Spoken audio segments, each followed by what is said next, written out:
Well, hello, people of Defend the House, and welcome back to another one of mine and Jamison's annual top 10 lists. This is year 7 we've been doing this. Yeah.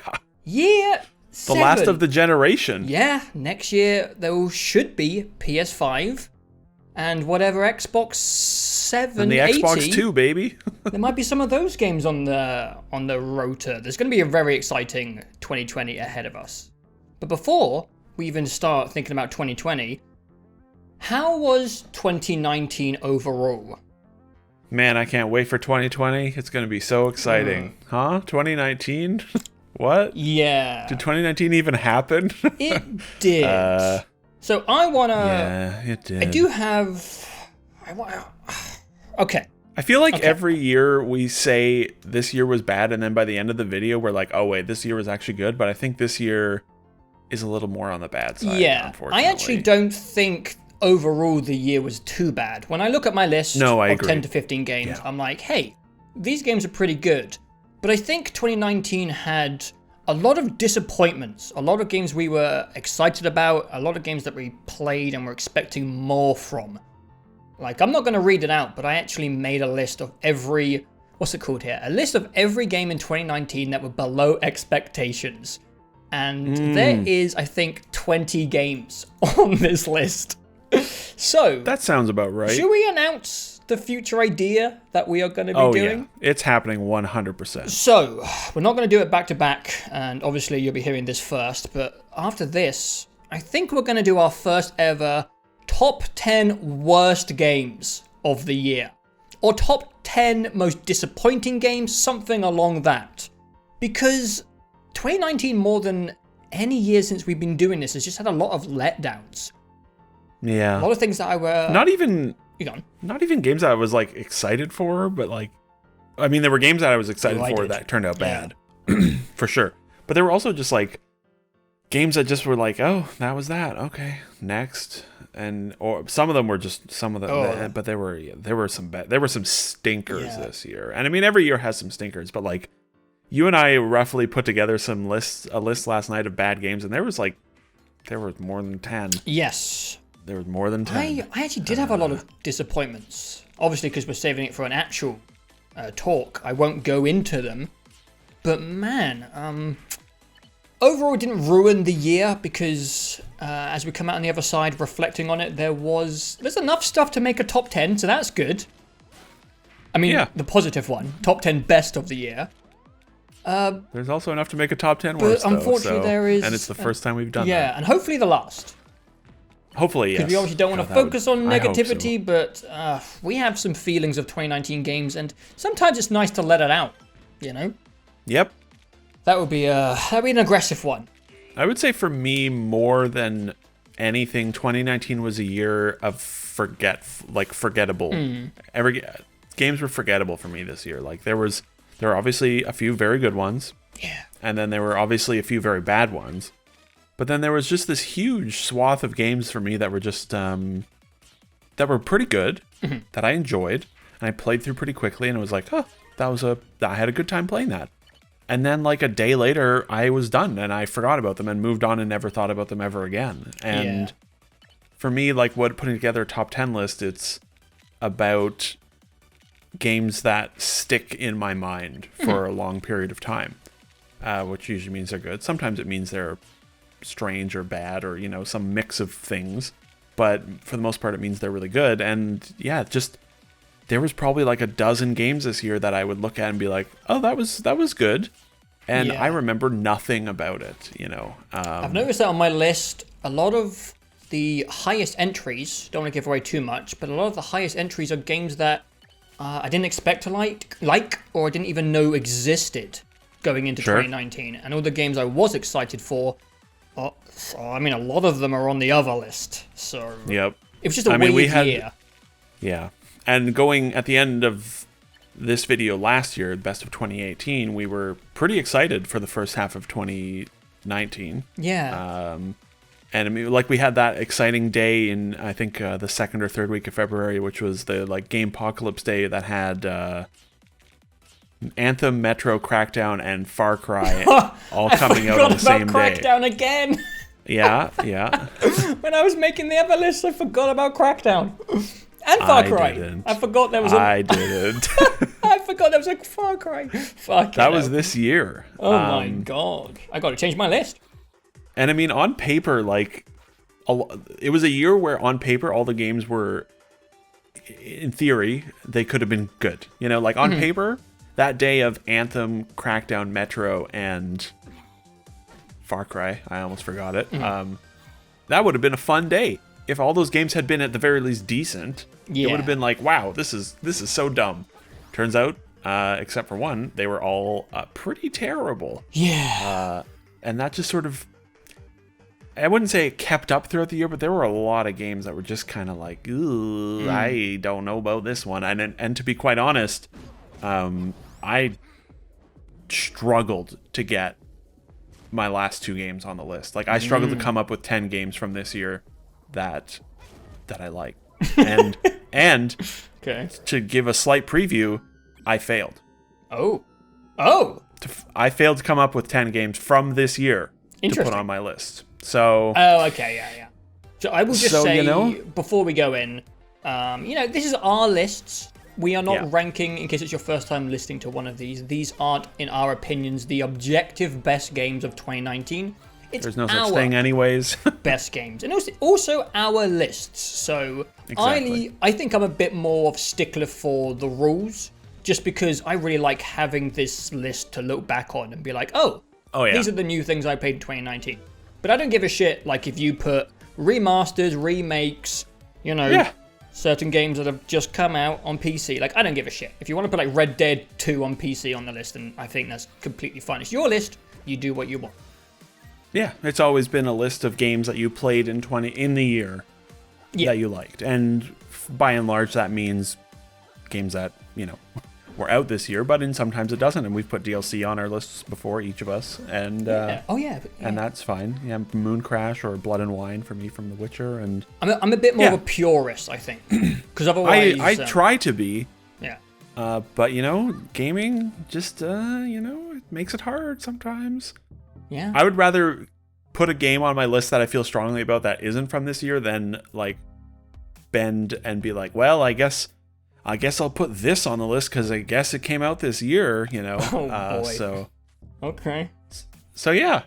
What was the thing you want to do before we head in? Like, were there any changes that you would have made to your list from last year? Because there have been instances in the past where grievous errors were made. Yes. I don't think there were any made last year. Not profound. The list is so good. Were there any for you? I would have put Celeste higher now. Oh, yes. Celeste is at number 7 for my 2018 list, and I think that's when I'd only just kind of dabbled in a few chapters. And now, I am on the C-sides of Celeste, and I've got like every single cassette tape, and I almost 100% of the game. Except for that evil new DLC chapter. That DLC. That DLC was part of the year of disappointment for me, honestly. Yeah, I don't know why he had to go so insane. It was too difficult. People are asking for it, but I feel like there was a sub-community of people doing the Mario Kaizo things where you could download ultra-hard things for Celeste, like D-sides that people were custom making. So I feel like that niche audience was... Anyway... Anyway, almost 2-year-old game. I would have put Celeste probably above Spider-Man at number 5. That's good. I think it was at number 5 or 6 for me, which I mean I had played the whole thing by then, but yeah, I was glad you got into it mainly this year and really I think started to appreciate it more this year, which is good because Celeste is a very good video game. Is that it? That's the only one? Yeah, that's it for me. Still feel okay about Red Dead at number 1 and God of War at number 2? I mean, that was a tough one. That still hurts, I think. I do. I do too. Yeah. I think Red Dead is incredible, but God of War is also... It's so good. God of War is so good, yeah. That was a fun, tough year for number 1 and 2. Yeah, those, you could switch those depending on your mood, I think. Yeah. The only change I would make to my list... would be my number 10 slot, which is largely a meaningless slot. I put Battlefield 5 there, which I think at the time of that recording, totally makes sense because we had played a few sessions of it as a group and had a great time with it. And I think Battlefield 5 feels very good. It's extremely fun to play. It's just that after like that week, we played a few more times and then never touched BF5 again. And if it had been supported differently, would it have stayed on the? Yeah, probably. If it had been like normal Battlefield support where they put out like 3 to 5 maps every couple months, every like 4 months, I probably would have stuck with it. But instead, they've put out like 4 maps in the last year, and their support has just been really slow for it. And that game just sort of went away really quickly, which is tragic, I think, because it's simple, but like it felt so good. But whatever.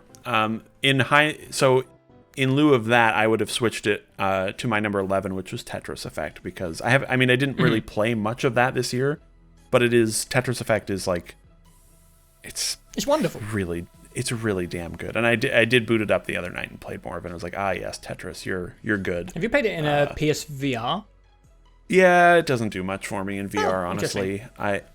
It looks so good on the OLED, like you get super crisp visual, and then you go into PSVR and it's like, maybe 1080p, and you're like, oh, this doesn't look as good. But that's fine. VR is just not very comfortable. Yes. Especially when you have to wear glasses in it. It's just not very good. I was going to say, I think it's sort of indicative of the year that for me, I have been thinking more about 2018 or 2017 games as the year comes to an end than I have been 2019 games. We were talking about replaying Horizon. I'm like waffling back and forth between replaying Red Dead and or God of War. I'm thinking about Breath of the Wild. And like I booted up Tetris Effect the other night, and like I was doing that a year ago. And this year I'm just sort of like, ooh, yeah. So anyways, we should keep it positive because there are like 8 or 9 good games from this year. I have 10 good ones. Yeah, and I think I'm glad that we do it this way because I think your list will have better games on it. Oh, interesting. I don't know. I presume there will be like 1 or 2 that aren't on my list that I hope are on yours because I feel like they need to be, if that makes sense. So. Yeah, that's it. Is it time? I think it's time. And I think, what did I say? You go first, right? Yeah, because I'm going first last year. And as usual, we don't know each other's lists. We start at number 10. We work our way to number 1. We alternate back and forth. Joe's going first. I'll go next. And and we'll see how long it is. Last year was under 2 hours, which was... What? 1 hour, 59 minutes. How do we manage that? I really don't know. Right, so this will be... Oh, and as usual, we have talked about a lot of these games throughout the year. Right. And we can reference those podcast chats, which are very extensive, when necessary. Mm-hmm. That will help. Yeah. All right. My number 10. Okay. So my number 10, I wish my number 10 was a little bit higher.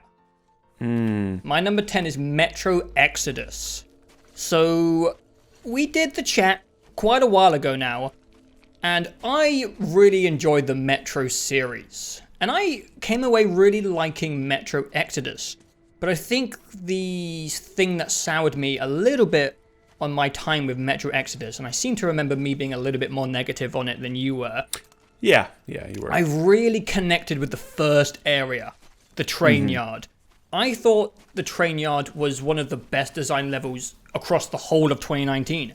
I thought that level was brilliant. Like the physicality of having to get that train carriage and it almost being like this weird environmental puzzle where you're like taking over different outpost type places and opening gates to move this carriage all the way back to your train. And the moments in between that, I thought it was brilliant. And I just didn't connect with the sand area next, even though it had probably the best visuals in the entire game. The area looked amazing. This game actually had some of the best visuals of 2019. The forest area also looked really good. Oh, yeah. But like the sand area to me just felt a little bit like a Ubisoft game, where you're just kind of plodding between question marks, and then there's a finale, and then the forest was a little bit more linear.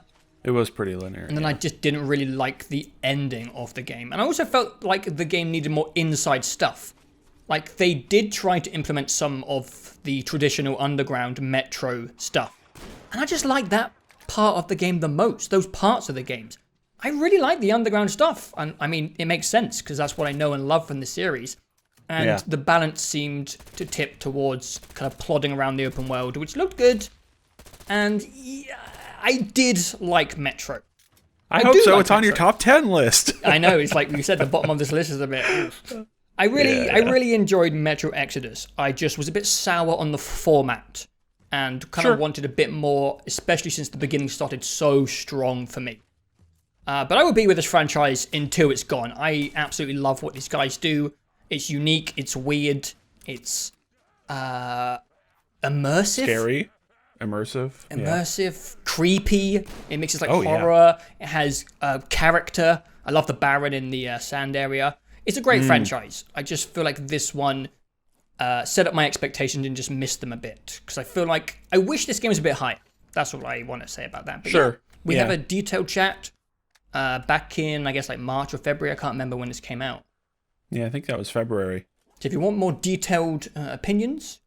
Yeah, I actually looked at that. We chatted for over an hour about Metro when we talked about it. So yeah, there's a long chat there. Yeah, I liked Metro Exodus more than you for sure. It definitely worked more for me, and it was a good time. Yes, in a year of not so good times.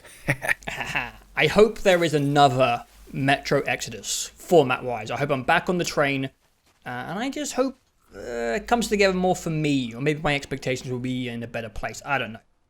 I think I would like to see them try the sort of large area format again. Yeah. Because I think they can learn a lot from their first one, and they have said they are making another Metro game. Excellent.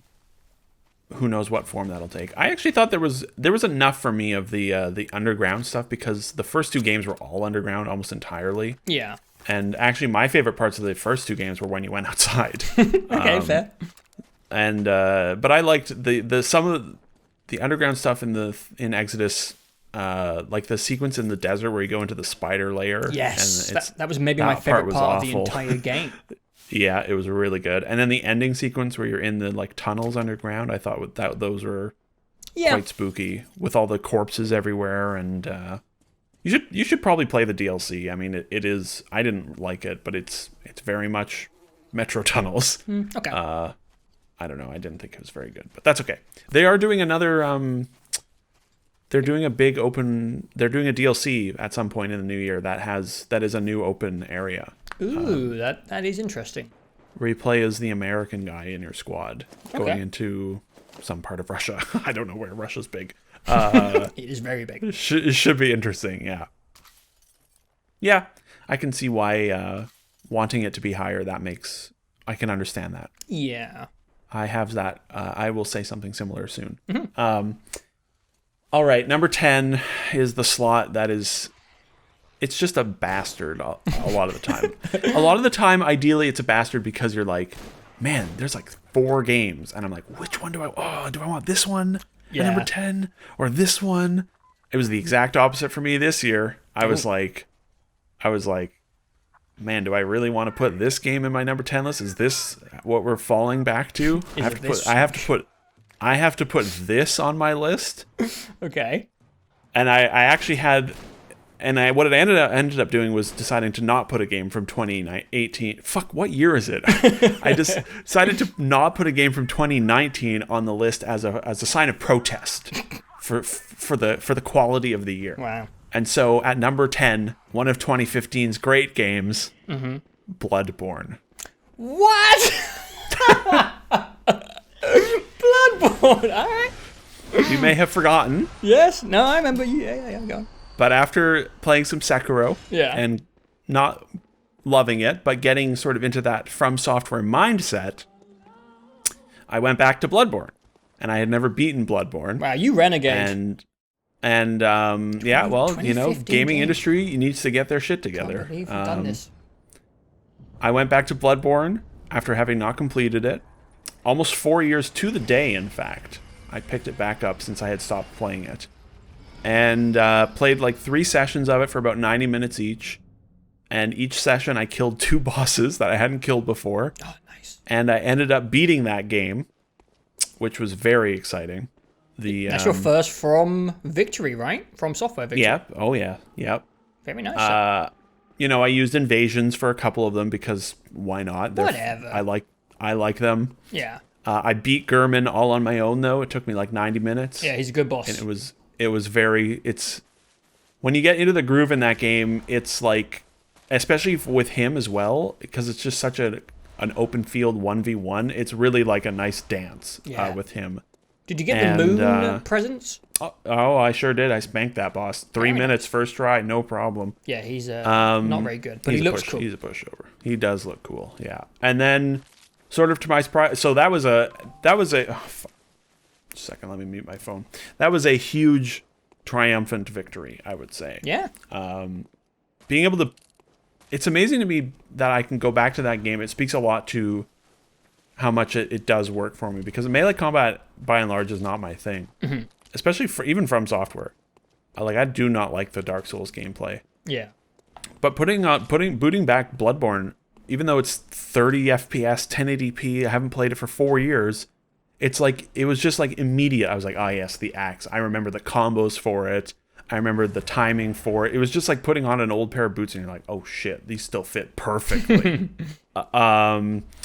And then sort of, so like that was a good time. And that was a huge moment of the year for me. It was beating Bloodborne. I was like, fuck yes, amazing. All right. But to my surprise, I went and started New Game Plus and played like 70% of that game in New Game Plus. Ooh.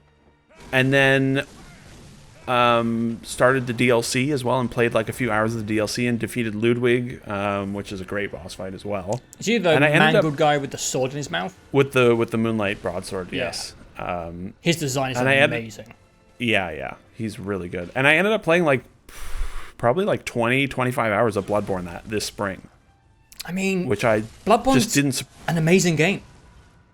Yeah, and it was on my list in 2015. I feel like if there is, if there's any like purist listeners out there, Bloodborne's a game where you can get away with this. It's so beloved. Well, yeah. I don't think you're going to get any complaints. My other option that I was going to put on this list was another game I played this year that I will talk about at the end when we do honorable mentions, but it was not. It was also not from this year. I literally couldn't think of a game from this year to put on my list for number 10. Well, that's not true. There was one worse option. 2019 than me, I think. Yeah. But yeah, Bloodborne provided great, tremendous moments, and it was exciting to go back to it 4 years later and beat it and have a great time with it. Yeah. And I would never have guessed I would have played 25 hours of Bloodborne this year. And yeah, fuck you, Bloodborne. That's fine. It's fine, dude. It's fine. Fuck you, 2019. You suck. Bloodborne is just kidding.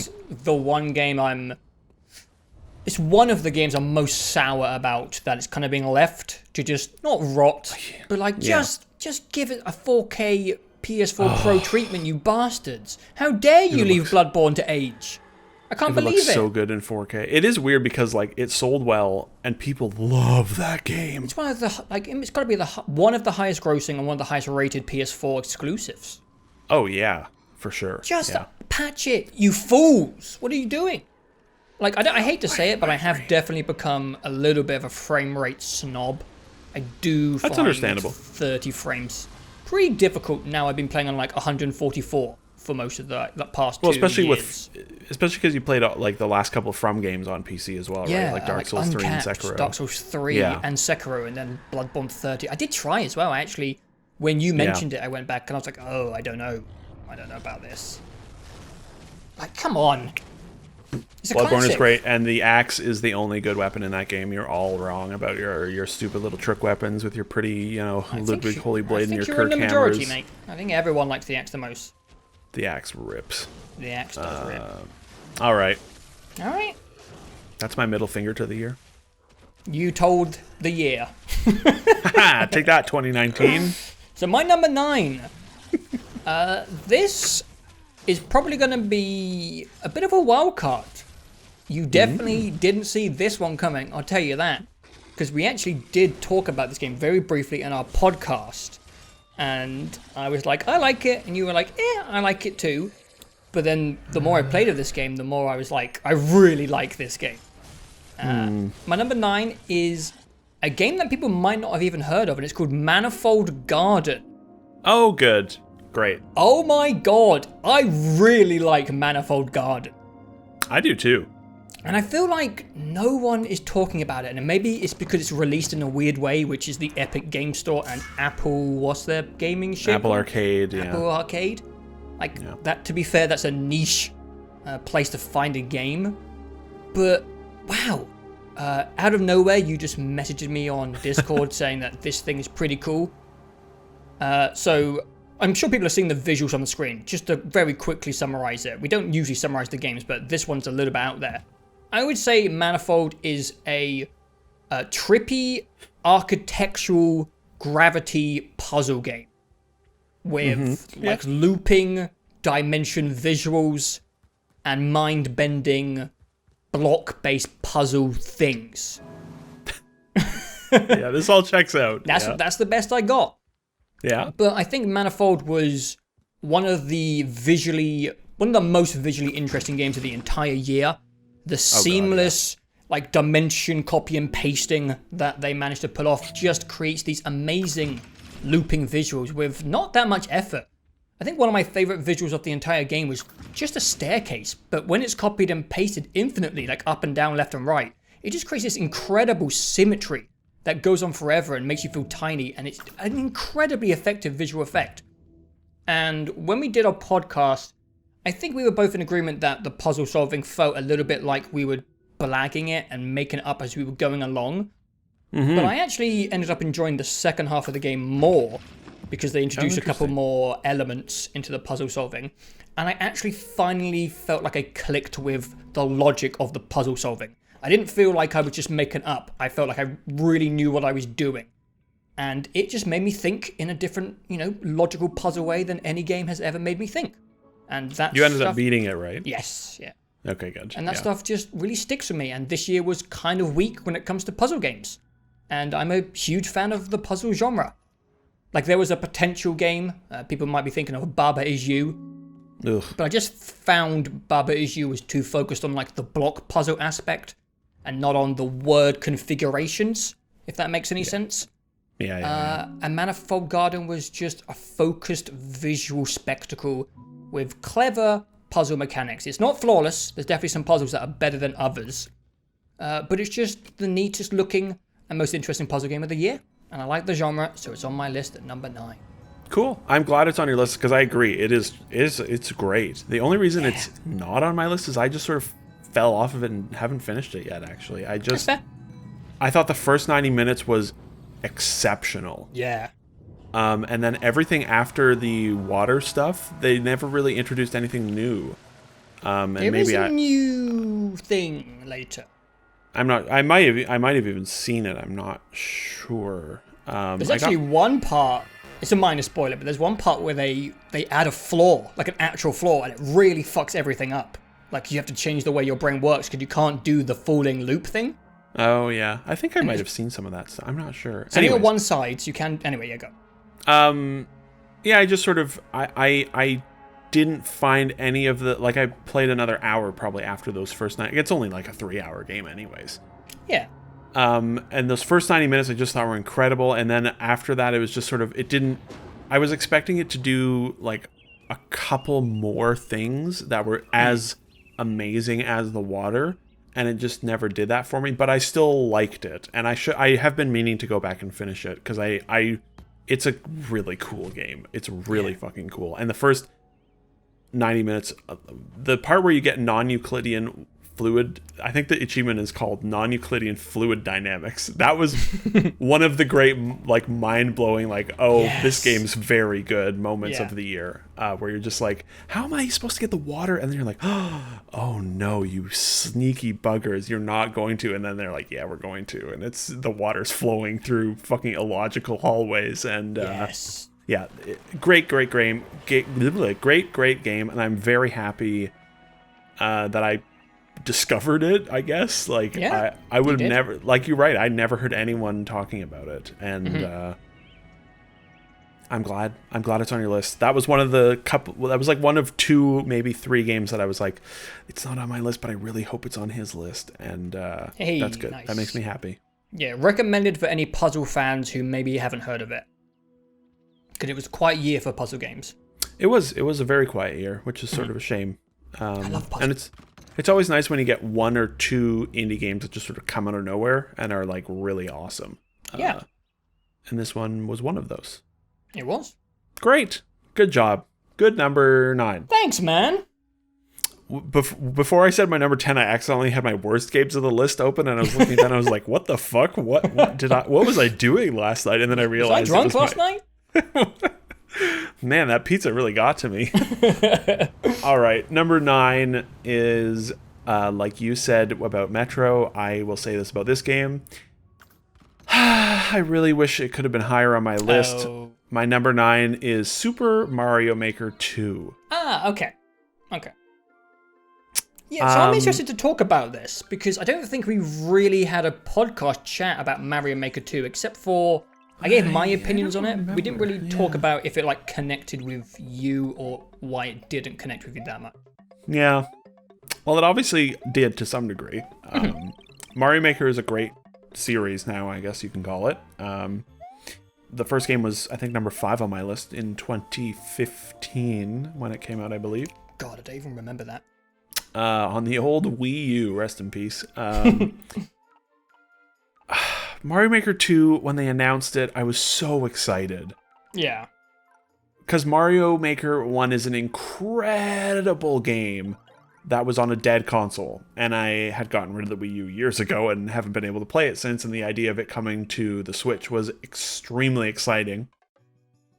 And the announcement of that game was extremely exciting because they, on paper, like, they put out all the new stuff in that trailer. And it was like, there's a campaign, you can play with friends. They've got the 3D world, or 3D whatever, the, you know, yeah, you know what I mean? Called, yeah. 3D world, and they've got all these new objects, and it's coming to Switch. And I was like, oh, this is perfect. Though I was concerned that no stylus was going to make it hard to build. And then it came out, and turns out actually the building, I think, is fantastic on the touchscreen, and it works perfectly with your fingers. Yeah. It's really slick. I actually think I prefer the building in 2 compared to 1. I don't know, the button combos. It's got to be the same, really. Finger and stylus is almost identical. It's almost identical, but I think the button shortcuts are slightly better in 2. Okay. From what I remember. Anyways. But then what's disappointing about Mario Maker 2, there's a few things, but like the campaign was a drag. I was hoping... Yeah. Like, those levels are neat, but they're not interesting. They're like kind of interesting, like idea givers to new people. But what I was hoping when they said campaign, I thought it was going to be sort of like the Dreams tutorials, you know, where they're like, build a bridge for Connie, and you can build any sort of bridge, right? And that's what I want from a Mario Maker campaign, is like, complete this level however you want. That would like that's what. Bridge. Yeah, like Polybridge. Like, that's what I thought it was going to be. Instead, it's just that, a bunch of fucking boring levels. Yeah, they really are boring. And that they locked stuff behind it. I mean, it was classic Mario Maker. Ugh. And campaign the verses, was long as well. It is. I only played like 20% of it, maybe. Ugh. And then the verses and online stuff just sounds like a try. I've never even tried it because it just sounds like such a mess. It is messy. It's not as messy as when it was first released. You do definitely still get pretty bad lag.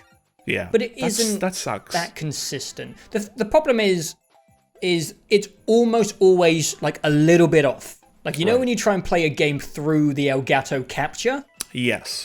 That's how it feels at all times. That's not ideal for a platformer. No. And actually, there's like 1 in 20, or maybe even less than that, matches where you actually get one which feels like local. And it's a dream.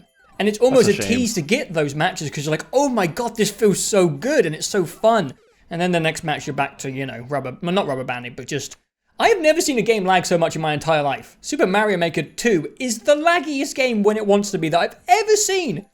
It's really confusing too, because like, It's 2D Mario, right? Like, Yeah. it can't be that complicated. The game almost looks like it's frozen in time sometimes. It's bizarre.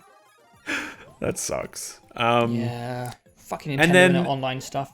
Yeah, so like those two aspects are disappointing, and then I think, I don't know if it's on your list, you won't say, but like I think another aspect that is disappointing is their like complete lack of support for it. I of course say that literally the day after they put out a massive patch, but that was the first time in like 5 months that they put something out for it. You could definitely argue it was a bit too late for a lot of people.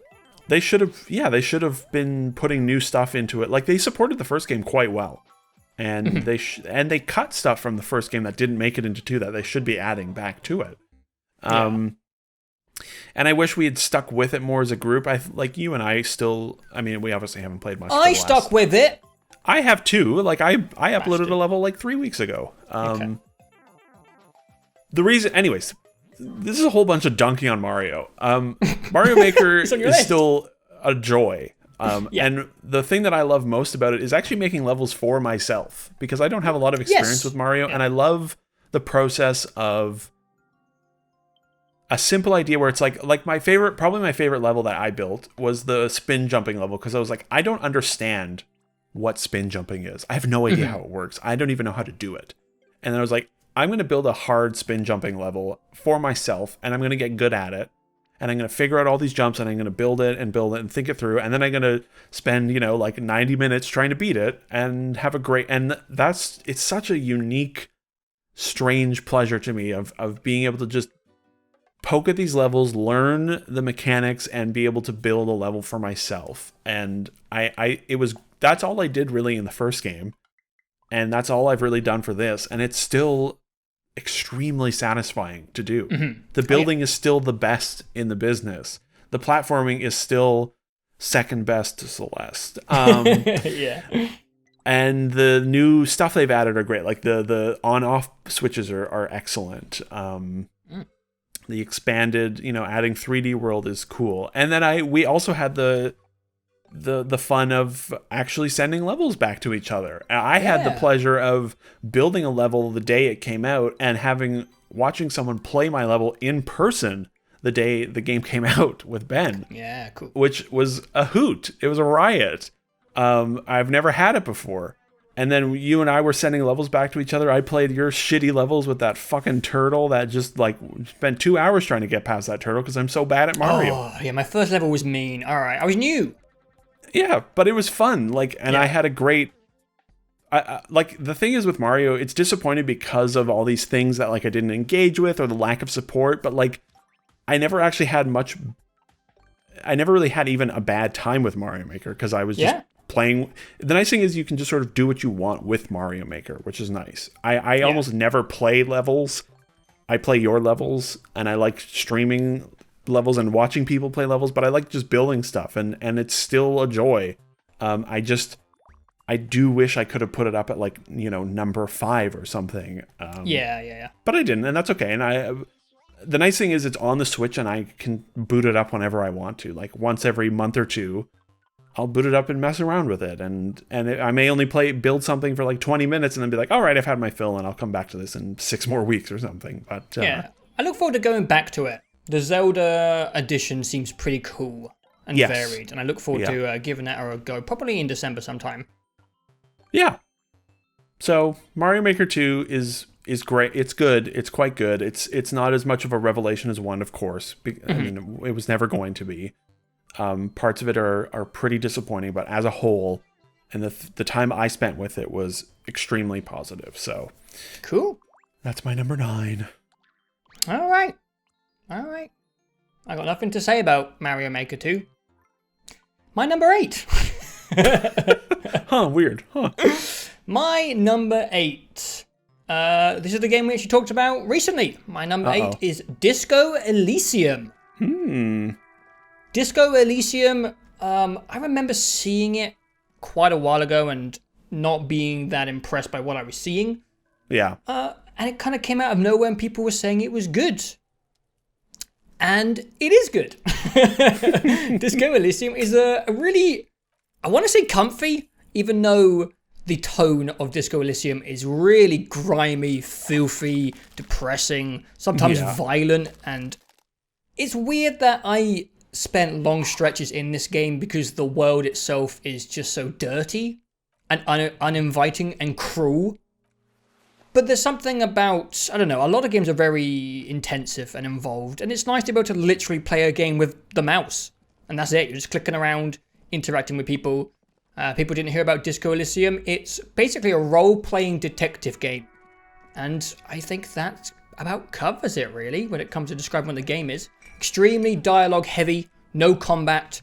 It's like Divinity without anything except for the dialogue. And the dialogue, and when the voice acting is in it, I think it's really top tier. And it came after we had just tried Outer Worlds, which I didn't really connect with. Because I thought it was a little bit bland, and I didn't think the role-playing stuff in it was good. And it was kind of the perfect game to follow that up. Because you do make a lot of choices in Disco Elysium, to the point where you can choose what thoughts and ideas your character conceptualizes. Cannot pronounce that word. Conceptualizes. Fuck! But you can control everything in this game. The way your character thinks, obviously, what he says and does. And I really enjoyed the world and characters. And I also think that this game has one of my favorite endings of the year. Obviously, we will not go into that. But it might have been... I think it still would have made the list, but I reckon it could have been 9 or 10 pretty easily if the ending hadn't been so, like, fantastical, silly, dark, and great. Yeah. And it really tied together the character stuff for me. Like, the last 2 hours of that game, I thought were exceptional for an ending. I agree, yeah. Yeah, the last few hours, it really comes together and rolls really well. Great setup and payoffs as well for the ending. Like, really small things get mentioned. Like, oh, that's where that bullet came from. And it's like, oh, okay. Some really cool stuff in that game. I like how you sort of forget about one of those big things as well. And then, you know, depending on how you've played, you might not even see it. But yeah, it's great, yeah. The ending of that game is great. I loved the fucking boat ride to the island with the... Oh, man. Yeah. Yeah, I really like the visuals. I like the music. I obviously have a few complaints. You know, there's a time structure in the game similar to, like, I was going to say Persona, but it's closer to, like, Shenmue, where depending on how you play or what you find, you might have some time where you're just kind of wandering around and not finding anything new. And I feel like certain parts of the game could have opened up a little bit earlier. And it's also a bit lore-heavy on a world which I have no context for. So sometimes there's info dumps on wars, with species and races I've never even heard of. So it might as well be like someone reading me something from Star Trek or Warhammer. It's like, I don't have context for this. This makes no sense to me. But apart from that, that kind of summarizes it. There's a lot of walking, a lot of talking, and the dialogue, writing, characters are all fantastic. And that is 90% of the game. And I also think it just came in a good time for my mood. I was in a little bit of a game burnout, I want to say, like these last couple of weeks where I just didn't really feel like playing anything. And Disco was the one thing that broke through that, maybe because it's so chilled when it comes to actually, like, you know, what you input and what you play. I found it very easygoing. And I played like 18 hours of the game in like 2 days when I was hungover. I did play, there were some late sessions with that game. The last like 5 hours of that game was just kept me up. I was like, I can't put it down now. That would be silly. Yeah. I think the second half of the game is better than the first half. I think the first half, it kind of like loads you up with 50 tasks in your notebook, and it feels like you're not really getting anywhere or getting anything done. But when you really get a grip on the map, what people's different threads are and what they're after, there's a good snowball effect in the second half of that game where things really start to come together. And yeah, really enjoy Disco Elysium. Something new. I'm a bit biased when it comes to things that are different for me. I like finding things that I haven't really played before. So yeah, Disco Elysium. It's a good game. If you like RPGs, role-playing, and stories, I would definitely recommend it. So that was your number 8. So my number 8 now. All right. My number 8 was your number 10? Yes. Metro Exodus. Nice. Yeah. I don't have much else to say. It's about where I was expecting it to be. Metro Last Light was on my list when that came out, and it was, number 7 or something. Yeah. I really like the Metro games. I like Metro Exodus a lot. I think the whole game worked for me, even though I do agree that the first area is the best. And the second area is the second best, and the third area is the third best. It sort of like decreases in quality. But I had a great time through it all the way through, and had a very, like I said, the whole game it worked for me. I thought the ending stuff worked for me.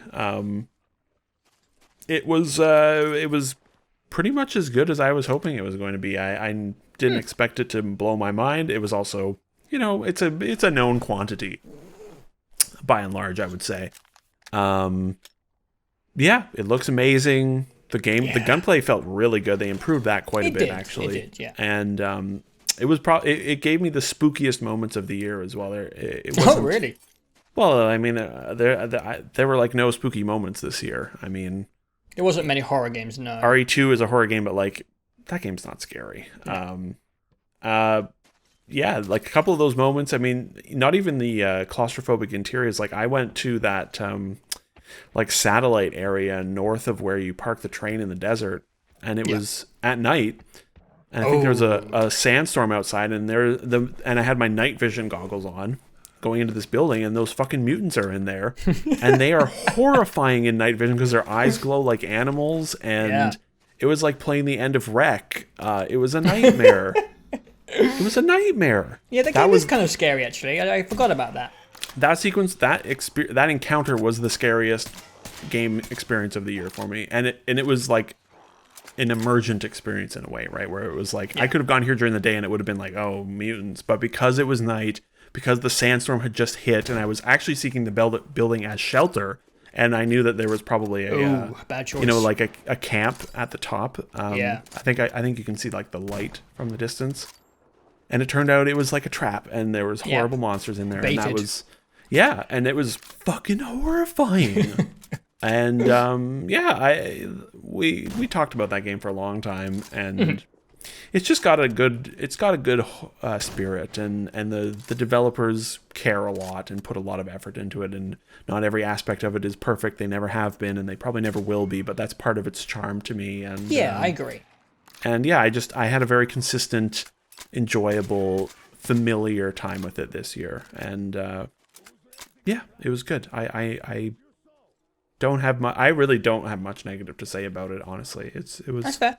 Yeah, it was a totally enjoyable experience from start to finish.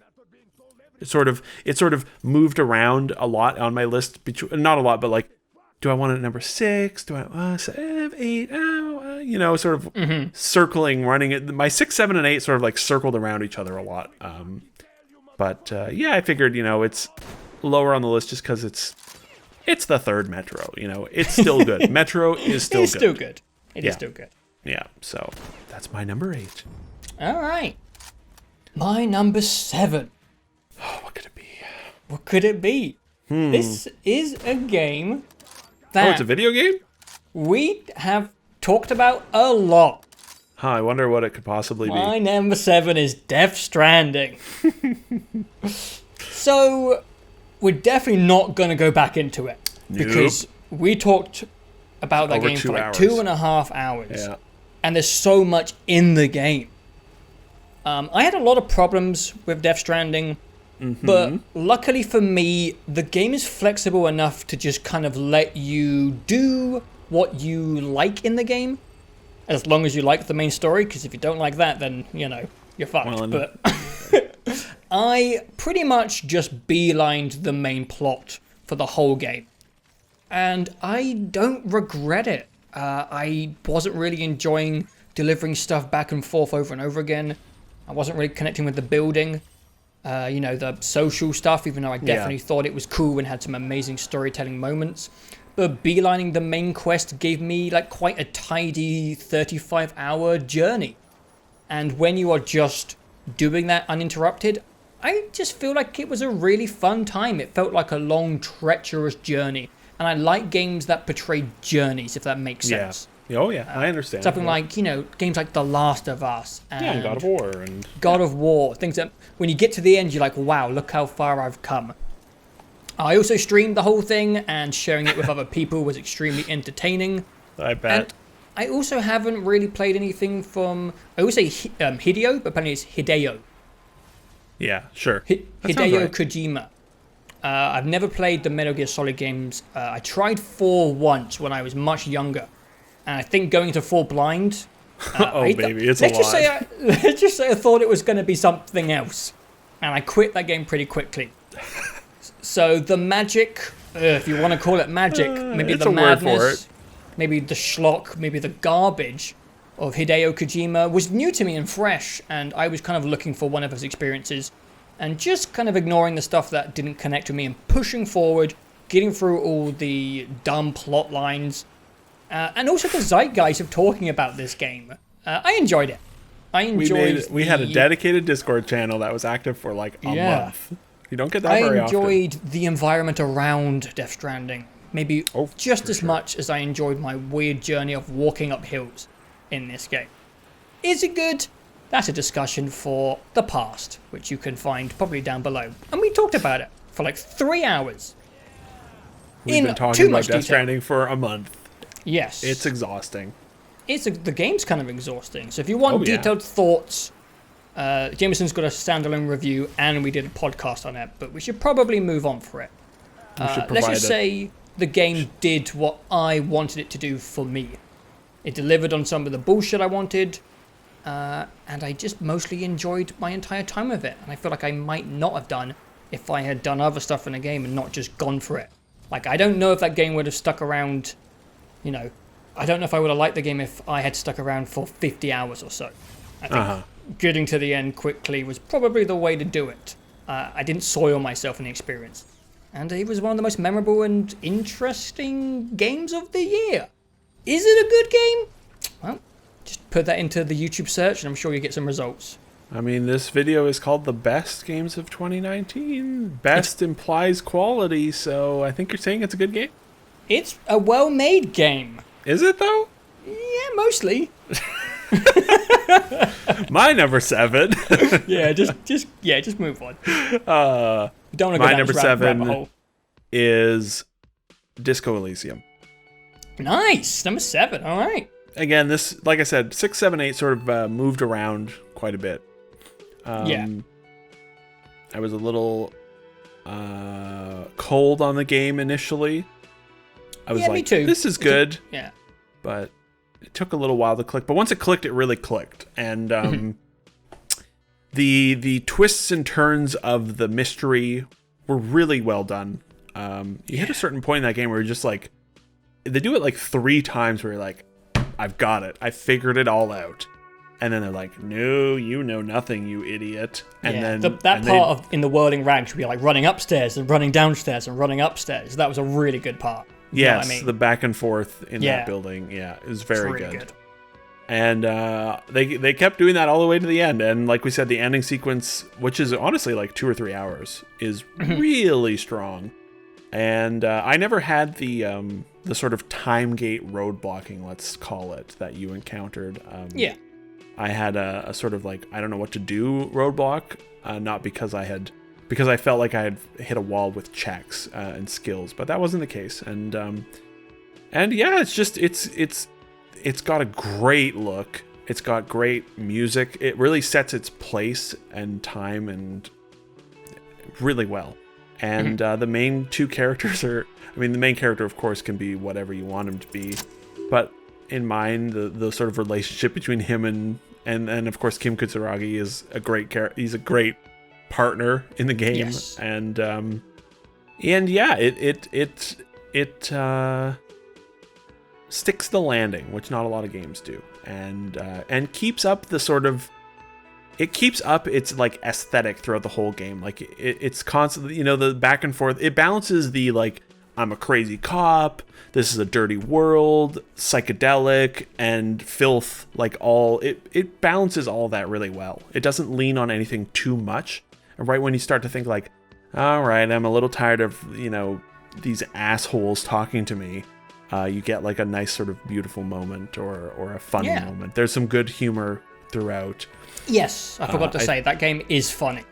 It is. It definitely made me laugh more than a few times. And I was playing a little bit of it last night or the other night, just partially to capture footage and also just to like start a new game as like a complete dirtbag. And I tried to shoot Kuno instead of shooting the body off. and I missed. Kuno care? And I missed, and the game just ends. Oh. And a newspaper pops up on the screen, and it's like, cop tries to murder child and then retires for life. Now Kuno deserves it. It was just funny. Actually, I think it was Kuno S. I'm not sure. Anyways, that game's they're funny. Both terrible. The joke, the one of the early jokes in that game where you go and talk to a racist and he speaks to you for like 30 minutes about his racist creed, and it's unbelievably detailed. It's a funny joke. Like, it's a funny bit that goes on for so long. God, for so long. There's a lot. Did you manage to knock that guy out, by the way? I did in my with my new character with my high strength. Felt good. Yeah, I bet. Punch him in the throat.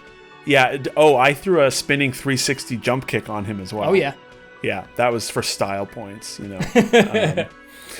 It's fun, and honestly, dice rolls in games, they can be so infuriating, but they're also so cheeky and fun. Like, it's part of why I like XCOM and also hate XCOM is 'cause, you know, it's like, I've got 17% chance to get this. Oh, fuck it, here we go. And then you get it, and you're like, yes! Yes. And then you miss a 90% chance, and you're like, this game is bullshit! Yes, I had both of those. Yeah, and it was a great time all the way through. It's a very well-developed, complete package, and great debut from that team, and I want to play more games by them and in this world. It was a there's not enough detective games. You know, we had Oberdin last year, which is, there's just not enough stuff like that revolves just around mystery games. Yeah, solving a mystery. There's not enough of that. So it's such like a fun, more. Yeah, it's weird that there aren't more. Anyways, yeah, Disco Elysium. It's good. It's way better. I'm glad I played it after Outer Worlds because, that game was boring. There go the dislikes. All right. Haha. My number 6. We're starting to get high up. My number 6 is Sekiro: Shadows Die Twice. My journey with Sekiro. It started off pretty rough. Again, we're not going to go too into detail because we went pretty deep. Yeah, we also talked about that one for well over an hour. Yeah. My first 15 hours of this game were as close to a video game abusing me as I've felt in years. I was getting absolutely wrecked. Sekiro has a very difficult learning curve, at least I felt. I feel like if you went into this game blind without any knowledge of Dark Souls, you might actually acclimatize to it better than I did, because the muscle memory of Dark Souls is actually a detriment to how you play this game. Because it plays almost in the opposite way. So I wasn't really having the best time. There's actually a crack in my Xbox controller to attest to the rough time I was having with, I love that. With that fucking spear guy near the beginning. Oh, he's such a bastard. That fucking spear guy. 7 spears or whatever his name is. Yeah. God. I was having a rough time, and I pushed through because I'm an incredibly stubborn gamer.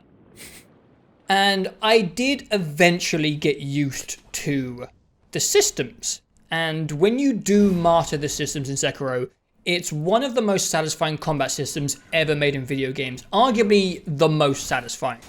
And I think From went into this game with a very, very specific experience intended for the player, which I think might not make it as memorable as stuff like Dark Souls, which people can replay infinitely with different variations of weapons and builds, and there's PvP and all that stuff.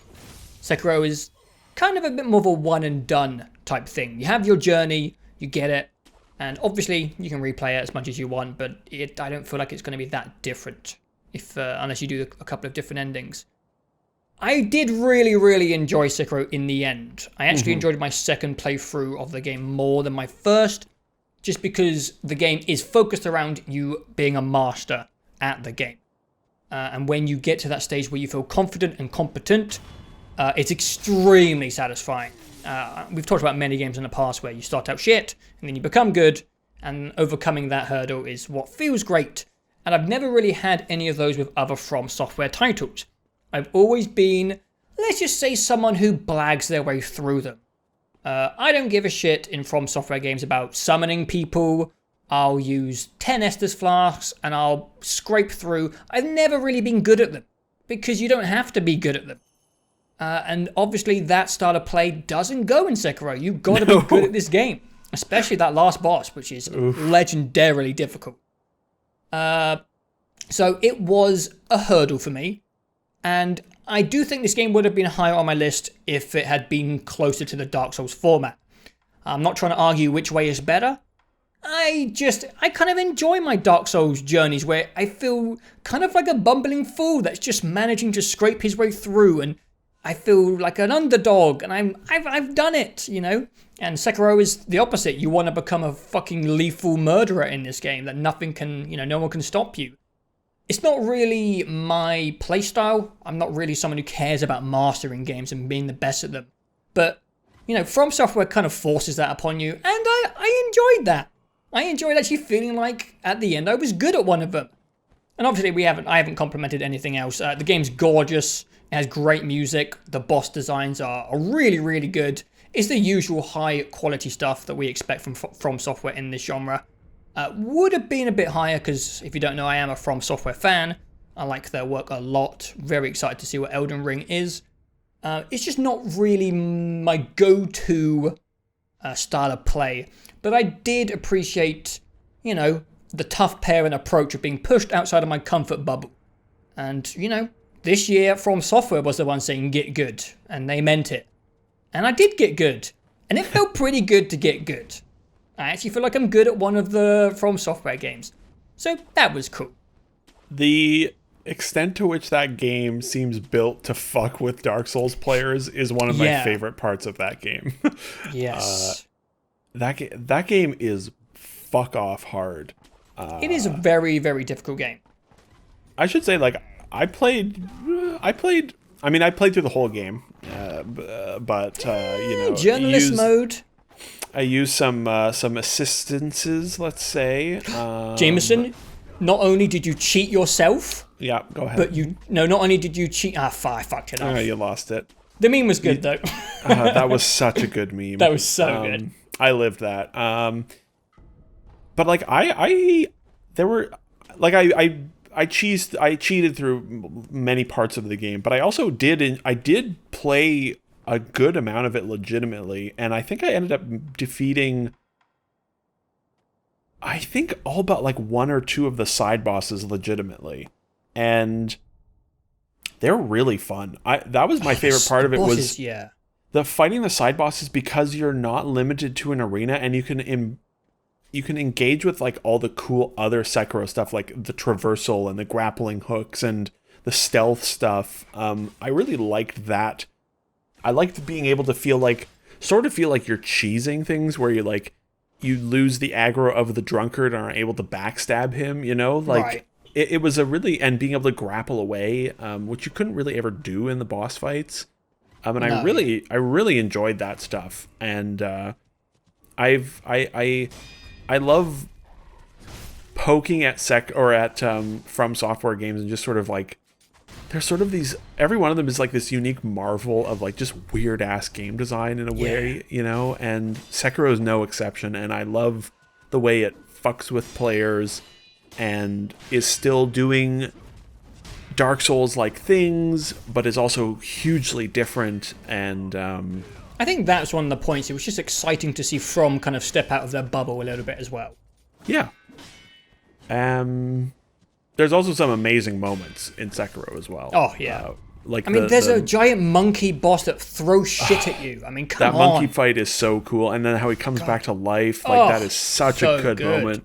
And then the bit where and I, of course, didn't see this legitimately, but I imagine if you saw it legitimately, it would have been incredible, because that bit where you fight Genichiro for the last time, and then he cuts his throat, and then his fucking evil grandpa sticks his arm out, and yes, that is one of my favorite shots in games in a while. But just the way his hand comes down and grabs the sword, and he's I'll do this myself. It's just so slow and wet as well. It's an incredible moment. Sekiro. I'm glad. I knew it was going to be on your list, and I figured it was sort of going to be in the middle, because I remember you also having problems with the repeated boss fights in the second half. I didn't realize that you had replayed it, and that's good. I actually, to come clean. I actually haven't beaten my second playthrough.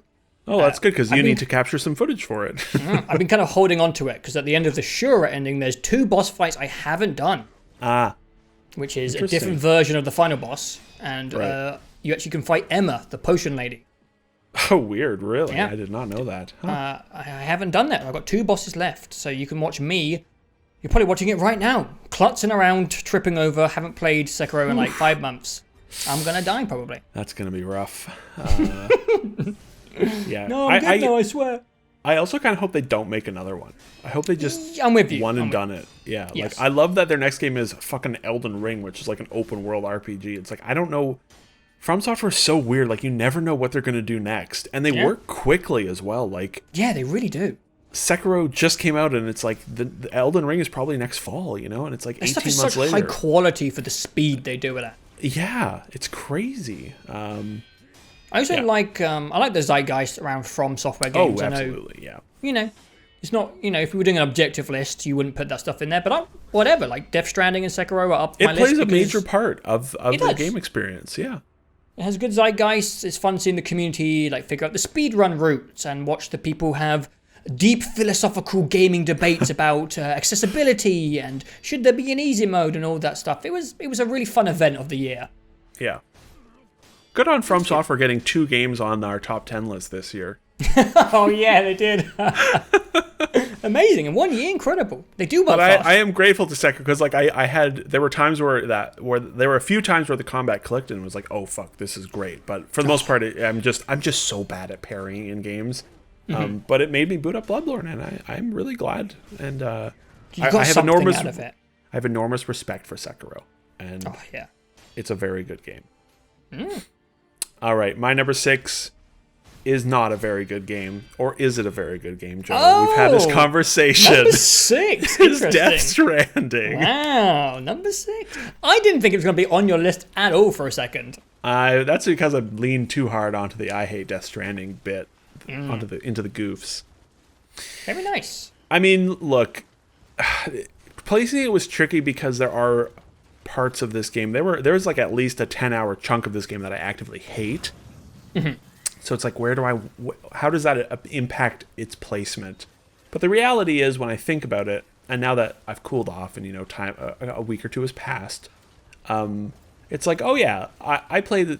So my total playtime was like almost 65 hours, and it's like, okay, let's say maybe 15 of that was doing stuff that I didn't enjoy. That's still like 50 hours of content that I had a good time with. And we talked about it extensively, but like the impact of the freedom of this weird like city builder delivery game almost. That was the part of it that I connected with the most. And just building my roads, building my zip lines, and then using them and running the system that I had built, and the way it interacts with other players, and the sort of janky freedom of like, I'm going to climb to the top of this precarious little cliff and place a zip line and it's going to be perfect. And then it got 11,000 likes or something by people. It was such a unique experience, even though I have major problems with it that of course have been discussed ad nauseum. It was unique. It was something refreshing and different, and especially during the end streak of the year where a lot of things weren't different. That's also, I'm glad you pointed that, because let me just look at my list quickly here. Death Stranding, I think, might be the only game from the second half of this year on my list. Yes, or like the last third of the whatever, from September onwards, let's say. Yeah, except for Disco. Oh yeah, Disco, right, that's true. Disco did just come out. But, the fall seasons oftentimes don't do it for me. It's like, oh, here's another Ubisoft game, and I just don't connect with them anymore. And so many of the fall games, especially this year, were like these weird, hey, it's 2011 again, y'all, you ready? And it's like, no, not really. I've been there. And Death Stranding was different. It was very different. Parts of it are bad. Parts of it I hated, but like the majority of the gameplay, I really connected with, and it felt unique to me because it was like I was making all these decisions myself of what I wanted to do. And yeah, it's I think it's where it should be on my list, honestly, because cool. There were not a lot of games this year that were like kept me, like I would play for like 6 hours a night for several days in a row, just you playing steamed through that game. Yeah, and like not progressing the story very quickly, you know, doing side deliveries, building stuff, and it's problematic from start to finish, but also kind of great, and also kind of terrible. Yeah, you know, it's a good way of putting it. Will it be on our top 10 worst games of the year? Well, just you wait to find out. Could be on both. It might be. All right. Now is when it starts to get good, finally. The top 5 games, there's nothing bad to say about any of these games, hopefully. Well, we'll get to that. I'm not going to lie. My placement of Death Stranding did change while we were having this conversation. Really? Well, I had reorganized. I had put it lower last night. Yeah. But then as I was sitting here, I realized I needed to put it back where it was. So maybe it just reverted to where it was at this time yesterday. Where was it before? Just like 7? Well, it was at number 6 yesterday, and then last night I put it down to number 8. And then I moved it back to number 6 while we were talking. It's just one of those games, mate. It's just one of those games, exactly. So, all right, getting number into 5. the good stuff. God, and this game is so good. Part of me feels a little bit guilty about putting it at number 5 because I do think it's just one of the cleanest, best, perfect packages of the year, and that's Resident Evil 2. Resident Evil 2 is just a flawless little thing. I think maybe if Resident Evil 2 had been a little bit more substantial, which obviously it can't be because it's based off of a previous product, which is what it is. If it had been like a 15-hour experience, which again I know it couldn't have been, I think it would have stuck with me more. I think Resident Evil 2, like everyone by now knows what RE2 Remake is and the format, so I don't think we need to dive into it because again we already reviewed it. But it just has such amazing pacing, goofy gamer logic, stupid, weird dialogue and characters. The tone of this game is genuine, like ammo scarcity and kind of scariness, minor survival horror elements. There's just something about the tone of Resident Evil which is quite special. It kind of has this, I don't know, tongue-in-cheek, but also quite serious tone at the same time. It's very Japanese and odd. Yeah. And it just has a little bit of a magic factor. Almost like when we were talking about Half-Life Alyx the other day. And talking about Valve having just like a little bit of a spark that's kind of hard to describe and pinpoint, but you just know they do. They have like this tone thing going on which is just very unique. And I think Resident Evil has the same thing. And RE2 is just a perfect, beautiful little package. That game looks excellent. And I know it's a weird criticism to say it's short. But, I mean, like a 5-6 hour game short. Is just like, it's hard to... For full price? Like... Yeah. Yeah. I loved RE2, and I don't really even have much to say about it, because you know how it works, most people know what it is, and I don't really have any complaints. So I don't know how to go into any detail about this, except that I love it, and I think that it executes its intention flawlessly.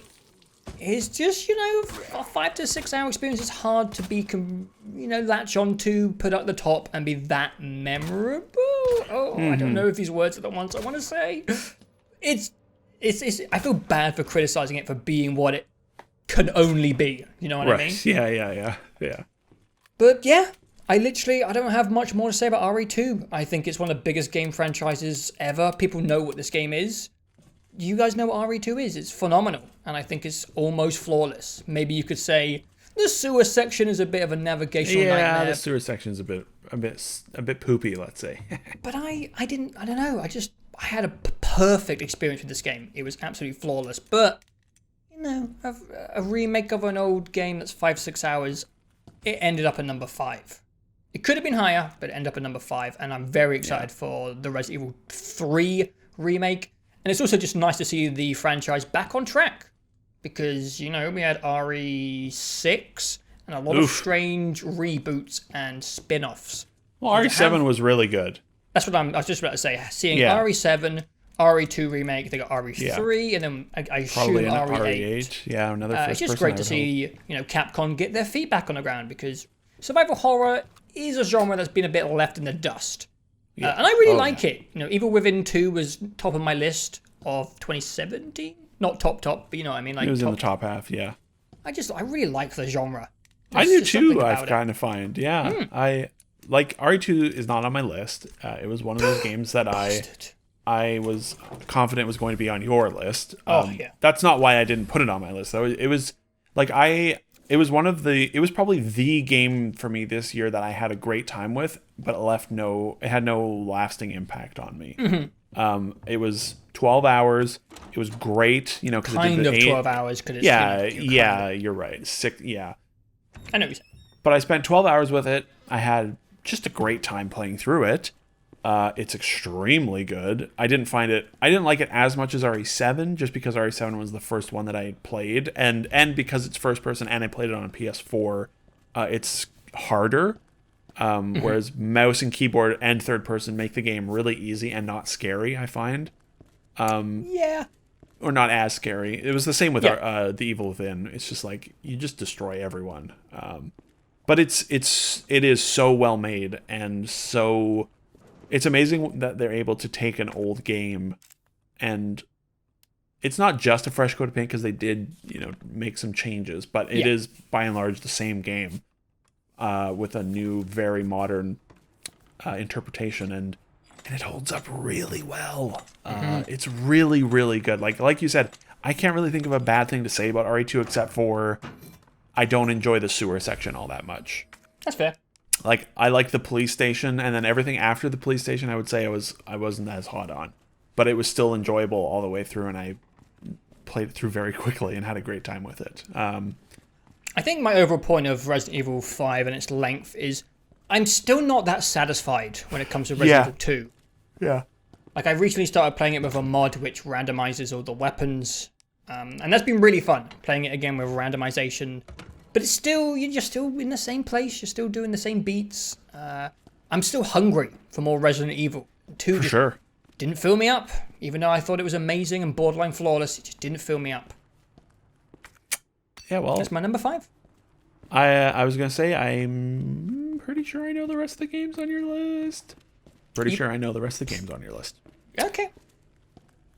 I know there's one from early in the year that hasn't been mentioned. That would be, it would shock me if it wasn't on your list. Okay. Yeah, I'm pretty sure I know what the rest of your games are. I wonder if you know what the rest of my games are. I don't know if you do. Okay. Well, all right. My number 5 is a little game called Astroneer. Oh, yes! Yes, Astroneer! Oh, Astroneer. You're so happy for it. What a great game. Yeah. We played this 2 years ago when it came into early access, spent, one long session with it as a group, had a good time with it, and then we're like, that's cool. I hope it is good when it comes out in 2 years. Not that it wasn't good in early access. It's one of the only games I can think of that I played in early access and then played outside of early access and liked. Wow. Anyways. That says something. Yeah, well, anyways. And it came out early in this year, with just an amazing launch trailer, by the way. Everyone should go watch that launch trailer. It is so adorable. Anyways. Oh, yeah. And it came out and we did a stream with it, and it was a good time. But then it was like, we need to play the game and able to progress and maybe go to a new planet or something. And so I was like, it's okay, I got this, boys. It's my server. I'll do this. I'll do this. And it begun like a 2-week, like, feverish playing of Astroneer, where it was just like I was up late every night. Like, I was on the wiki digging into how to make these things. It's the only... Oh, wait, wait a second. I just remembered... Wait, what? Another game that came out this year that I would be surprised if it isn't on your list, and now there's 5 games for your 4 slots. Fuck. Okay. Anyways, I have never particularly gotten into any of these sort of light survival, expanding, building, surviving loop games. Yeah. And And Astroneer is probably the friendliest of all of them in terms of there's nothing particularly hostile about the game, in that, like, you have to monitor your oxygen and your battery, but there are no enemies. You know, I mean, there's some angry plants. But there's very little that gets in your way. And there are, of course, hazards you have to worry about. And you do have to be conscious of these survival aspects. But the core of it really is this loop of going out, digging, getting new stuff, building, and getting more efficient, and building the sort of the efficiency machine almost, and then expanding. What sets Astroneer apart is that, I mean, I think it does the survival and then the loop of building and expanding and building and expanding. I think it does that stuff really well. But I think what sets it apart is a combination of things. It's the visuals. Oh, yeah, man. It's the general tone and spirit of the game. It's an incredibly lovely, lighthearted game. With just, I mean, it is gorgeous. It has great music. It's a very visually and audibly, like, just, it's so pleasant to be in. But it's also like, it's kind of like the little game that could, like, and that every time we would try something in that game, it would work. Yeah. Like, we built a fucking ramp into space and put a platform on the end of it, and you can land your ship on this weird space platform. And it's like, that doesn't feel like it should work, but it does, you know? Yeah. And then you dig down to the core, and it's got great moments, like the first time we discovered the big alien obelisk, then lit it up eventually. Or the first time you and I got to the core is an incredible moment. Oh, yeah. And the first time you go into space and land on a new planet, and it's a game that I've, like, kept coming back to. I haven't played a ton of it over the last couple months, and not all their updates have been amazing, but they keep adding consistently to it. They're adding more stuff to it, more things to build, more light sort of exploration story stuff to find. Not a ton. I think they could put more of that in. But it wasn't just limited to 2 weeks of playing. Like, I played it again in May, and then again in August, and then I will probably play a good chunk of it in the next month or so, because there have been a ton of new things added. And I have no doubt that I will keep poking at it, keep booting it up and getting into it for a week, and then coming back 6 months later and doing the same thing. I'm sort of at the point where it's like, the goals are a little looser, because you have to sort of decide for yourself what you want to do. It's one of those. And if you're not deciding on things to do, then you're not going to have as much of a good time with it. But that's fine. I'm okay with that sometimes in games where they just sort of let you pick and choose and decide for yourself what you want to do. And I would love to see a little more, just a little bit more of, like, scripted sort of hidden things in there, you know, like... Yeah, I think that's where I'm at as well with the game. Yeah, but the core of it, like, I really do enjoy the core of it, even though it can be fiddly, like the inventory management and placing things, it's all a little janky and a little fiddly, but even without all that extra stuff, the core loop of dig, build to make your digging better, etc., is very satisfying. And now I'm at the point where it's like, I want to build my base to look nice and have all these, like, efficient storage solutions, and that's fine, and I'm on board with that, and I will continue to keep up with it. And it's got a great developer behind it. Everyone should watch the No Clip documentary on it. It's a very sort of sad but also good humble tale, and the game is it's just got a spirit to it that nothing else this year has, and not a lot of things in general have. It makes me feel happy when I'm playing it. And even just looking at it, it sort of has the Sea of Thieves effect, where it's like, just the visuals, they're just relaxing and calming and happy, and there's not a lot of games that do that. And Astroneer is a tremendous little game that I like a great deal, and it just... Yeah, I'm glad it's on your list. I think they've sort of been hinting that they'll one day add another solar system or something like that. Ooh. That would be very exciting. And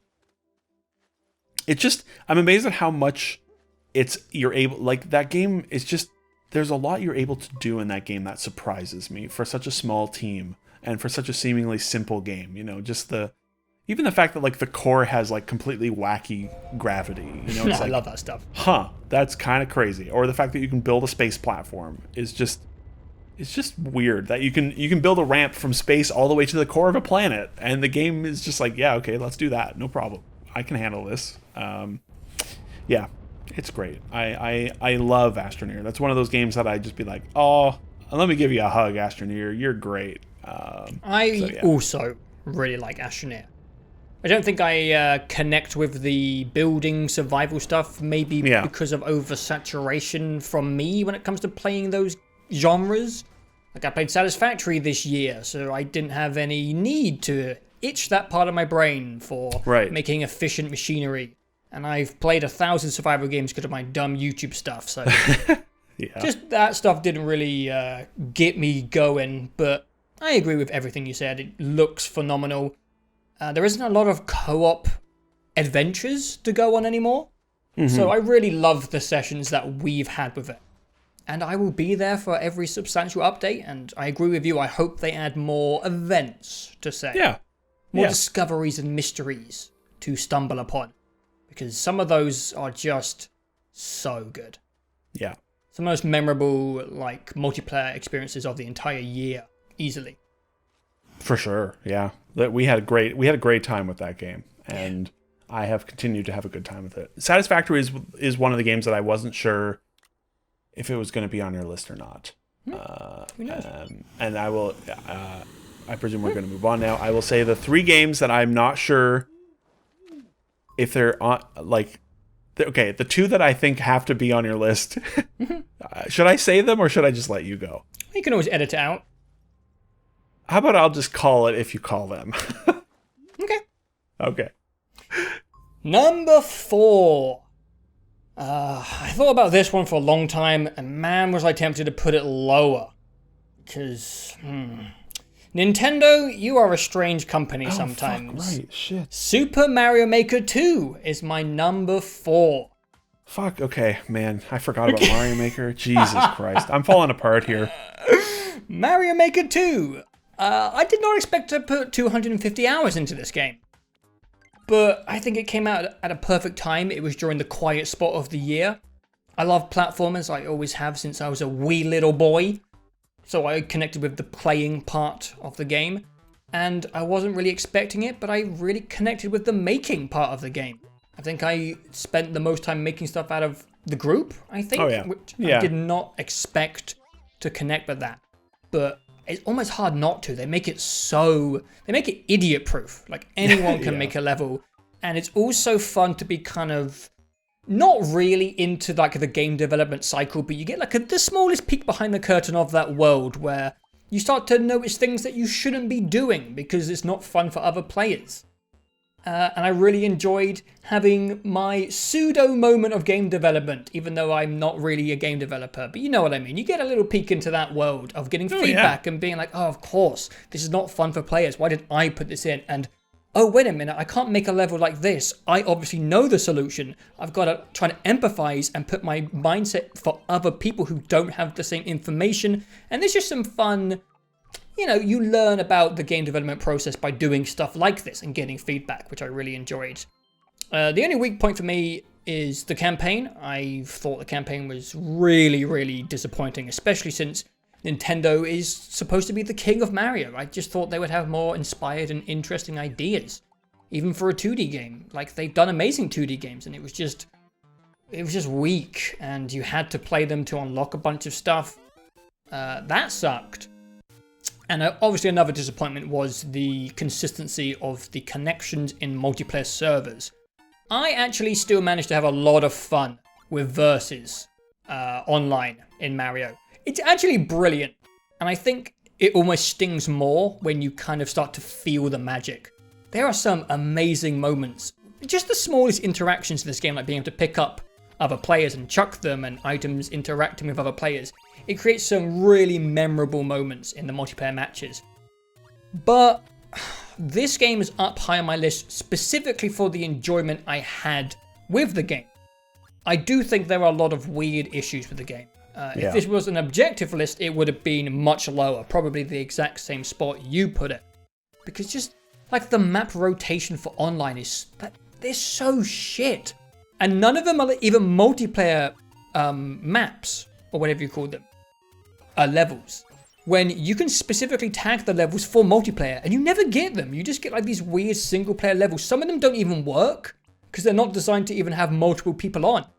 And the servers are terrible.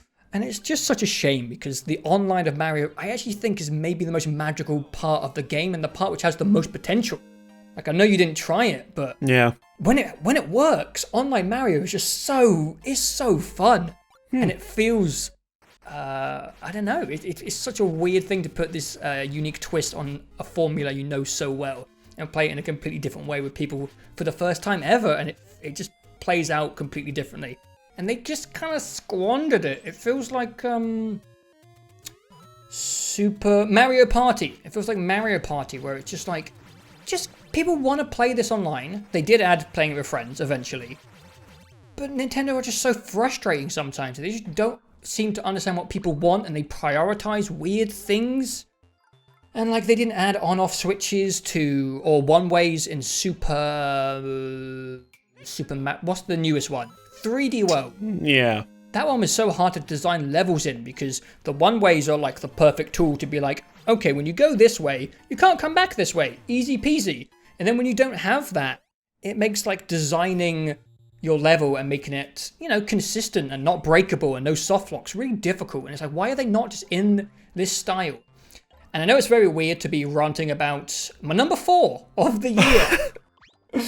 But it was one of those games which was hard for me to figure out, because I think the best things that came out of this game for me were the people who played it. I really got invested in like the community around Super Mario Maker. Still watch a lot of the people on Twitch who make levels and play levels, because they're better at me at both those things. Better than I'll ever be, especially with the time I'm interested in putting into the game. And it's just been really interesting seeing just what people will do with such a simple concept and how far they will take it. It's been completely fascinating to dive into that world. And I played so much of this game. And I liked pretty much every moment of it, except for the campaign and some of the egregiously laggy matches in it. And I just wish Nintendo would be better at giving people what they want. I don't know. They're all a strange company, because they made Smash Brothers, and I feel like people who like Smash Brothers got everything they ever wished for in the entire world with Ultimate. Yeah. Like, everything they've ever wanted. Smash fans are literally, they're still on their niche quivering from the announcements that were made 6 months ago for that game, because they just got everything they've ever asked for in the history of the world, every character. And then there's Mario Maker players like, hey Nintendo, could you like update anything? Can you do something with Mario? Mario? You remember him? No? There's like a whole community of people really... No? All right. Yeah. Same with Pokemon as well, right? Like. Yeah, there's a few more fingers in that pie, but Mario Maker is just Nintendo. And, if we'd recorded this a few days earlier, it would have been very different. It might have even been lower than 4, but they have done an update. Finally. One update, which it's a good update as well. But I feel like a lot of people have, they've sailed away from Mario Maker. I feel like people move on. There's lots of multiplayer games out there. You can't keep people's attention forever. So it's a weird one. It's definitely the only game in like my top 6 where I have like actual complaints with the game. Yeah. But luckily for Nintendo, the community has saved this game. I absolutely loved playing people's levels, being involved in sharing levels with you guys. We'd use the Discord utilities to stream you guys playing my levels. And obviously you guys watching me stream your levels. That back and forth was really fun. And it just gave me a bit of a unique experience in the world of platforming that I haven't ever been a part of. And I think I played this more than any other game this year. Which would have been different if Halo Reach had come out earlier, but that's how things are. Great. Yeah. So yeah, my conundrum now is that you have only 3 slots left on your list. And I can think of 4 games that I would have said for sure had to be on your list. Huh. Okay. I mean, 2 of them are obvious. Yep. I would say even 3 are, but so then there's like the other 2 are like, well, which one is it? So I'm going to be very fascinated to hear what your number 3 is. I already know that one of the games you're thinking of is my number 11. and I'm not that happy about it being down there. But I think my list, for my tastes, has been pretty strong. I suspect now I know what your number 11 is. Okay. Anyways. I don't know. I will ask, do you have any idea what my number 3 and 4 would be? Without saying them, but, in your head. Yes, 1, obviously, just came into my head. That's got to be number 3. Right. I am missing 1. I don't know about one of them. My number 4 is Apex Legends. That was what I thought was number 3. So I don't know what your number 3 is. Wait, what? That's perfect. We don't know what either of our number 3s are. Yeah. Okay. All right. Apex Legends, probably my favorite gaming surprise of the year, even though there were some other good surprises, but games, it was my favorite. It's probably my favorite surprise of the year just because games don't do what Apex did. I love when games do that as well. Apex Legends, they announced it on a Monday in February, and they were like, it's not an early access, it's not a beta, it's finished, and it's out right now, motherfuckers. I love it when games do that. It was so exciting, and it's also just ingrained in my mind. That was right after I destroyed my finger from falling off a ladder and had to play with a weird finger setup on a keyboard. Anyways, it's just I remembered that. Apex Legends is so fucking good. To get the negative out of the way very quickly, it probably would have been my number 3 if they hadn't made Season 3 be kind of ass. I don't really know the story there. I don't really know why people... it's not dead, but it's in a lull, right? Yeah, it's definitely at the lowest point for me. So, Season 3 started October 1st. They put out the new map. They got rid of the other map from being playable. They made some big balance changes to weapons. They introduced new weapons, which broke the balance for a while. And the main two things for me with why I have not played much of Season 3, almost any, actually, I've barely touched the game for the last 3 months, is I don't like the new map. I just don't like the way the new map plays. I don't think the new map is bad. It just plays much more like a BR. Whereas the OG map is way smaller and just, I think, better made and allows for much more aggressive play and feels much more like a team deathmatch game. Whereas the new map is huge and open and feels like a BR game. And that's frustrating. And also just they've introduced really aggressive skill-based matchmaking. To the point where the meme now is you play Ranked League to warm up for the public games. Which is frustrating. Because Ranked should be where you go when you want to take something seriously. And you should be able to just jump into a public game and have a good time. And it's been a problem that many games have suffered, and Apex, just for whatever reason, they did this, and it's, I'm not the only one that feels this way, but so that's why if they hadn't fucked up Season 3 or stumbled with Season 3, because it's not like a mess or anything, it's just not super fun, it would have been higher. But anyways, I don't want to dwell on the negative because Apex Legends is a tremendous video game. I would say Apex Legends is almost obnoxiously good because there are so many design decisions in it that you're like, fucking why did no one else do this? Yes, yeah. Curse you, Respawn. You're so smart. It's so annoying. It is the most, aside from Season 3, and another reason I haven't played a lot of Season 3 is because I want to maintain my enjoyment of the game. I have had a consistently fantastic time with Apex Legends. And Season 3, I started to get frustrated, and I wanted to put it away because I don't want to burn out on it, and I don't want to play it to the point where I'm annoyed with it. Because throughout this year, on PC or PS4, I would jump in and just have a great time with it. It strikes a balance of, the game feel is insanely good, right? The shooting feels so good. The movement feels so good. There are so many smart decisions in the BR mechanics of it. It's so, there's so many quality of life things throughout it. And it's just, when it comes down to it, it's just fun. It's just fun to play, and it feels like the matches are fast. They're like team deathmatch length. Apex is just a purely fun video game, and I don't know what else to say about it. Like, it's just, it's extremely well balanced. Like, the weapon balance is great. The character balance is great. The way they interact is really smart. The variety of characters are all well done. The map, even though I don't like the new map, the 2 maps are good. The OG map is amazing. It's just, there aren't a lot of games that I've had multiplayer games that I can have a consistently fun time with. And like, I almost never got annoyed playing Apex. And it really also just murders all the other BRs out there in terms of quality. And I thought I was done with Battle Royale because, we burnt PUBG to the ground, or rather it burnt itself to the ground like almost 2 years ago now, honestly. And Fortnite's not for me. The Black Ops thing, I didn't enjoy. Battlefield 5.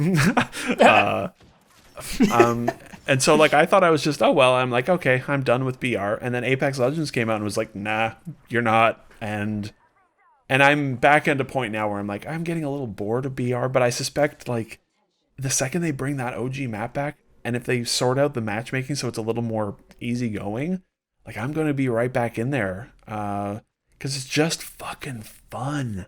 And I don't know what else to say. It's a supreme, and it's free as well. Like, and I barely put any. I guess I bought the 3-season pass, the battle passes. So I put $30 into the game and played, I don't know, 200 hours, 300 hours, probably 200 hours across the systems.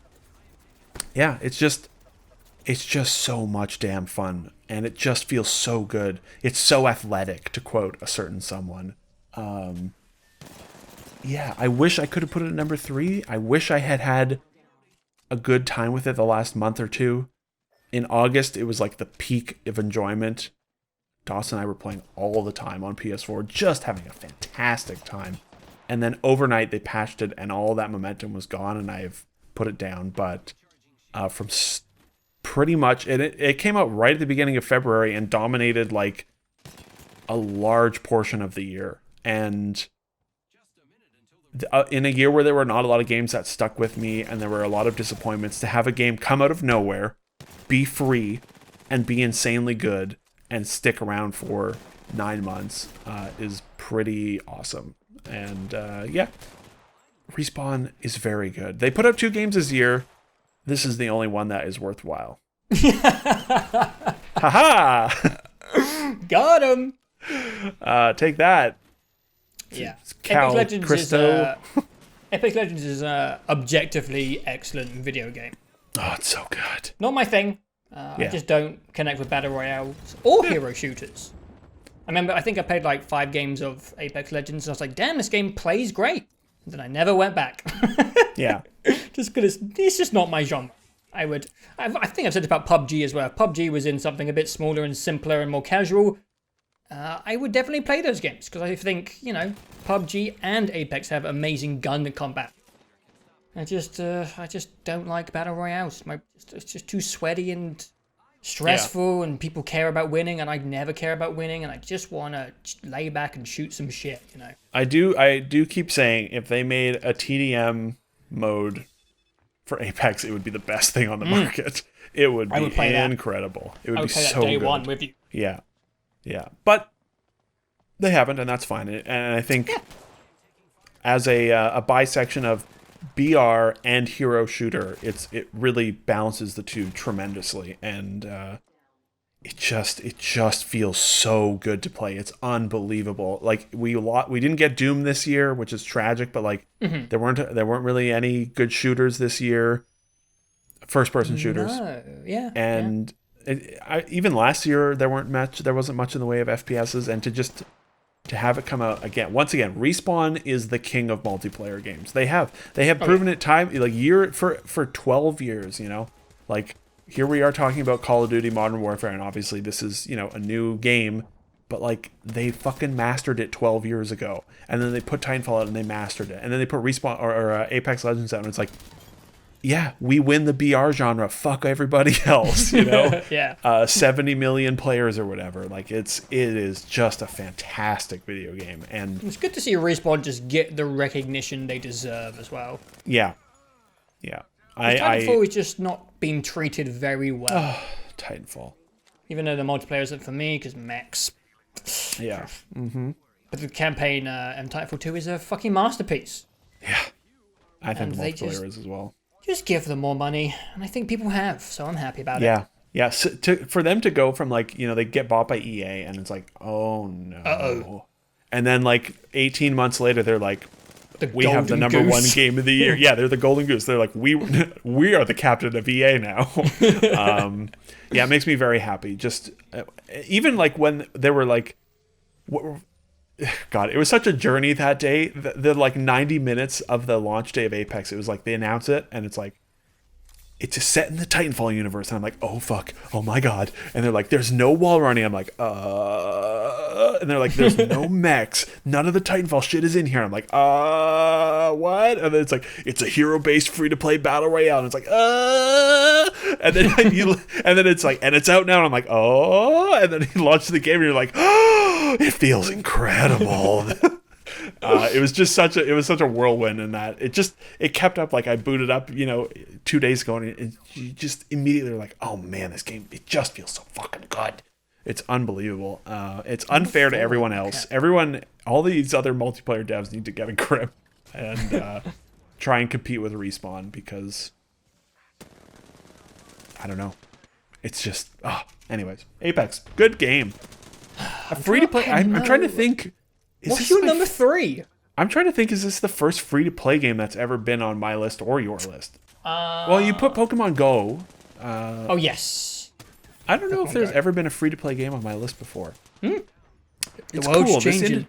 Yeah, it has. And it's cool that it can do that, and that we can be talking about a free-to-play game, that is... To me, they've always been like, they're okay. But now it's like, oh no, this is one of the best feeling games of the year, and it's free. I'm just trying to think of your number 3. It better not be one of the games I'm thinking of. Why? Why would you be angry? I wonder what you could possibly be thinking of. Okay. All right. Well, you're number 3. Because I'm just looking at like the 2019 games. I'm like, I have no idea what it is. Maybe it's did I miss any multiplayer stuff? Because I always miss multiplayer stuff. What the fuck is it? Okay. My number 3. Oh boy. Oof. Yikes. You ready for this one? I am prepared to reach through the monitor and strangle you. Oh boy. My number 3 is Control. So, Control's really good. Really like Control. And, Jamison? Oh, yeah.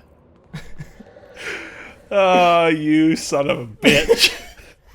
Listen. We'll get to it when we get to number 2. I'm going to slap you next time I see you. No, listen. Control is so good. It's so good. Put your little baby game at number 2. I don't know if you know. Okay, number 3 is Control. We did a detailed review of Control.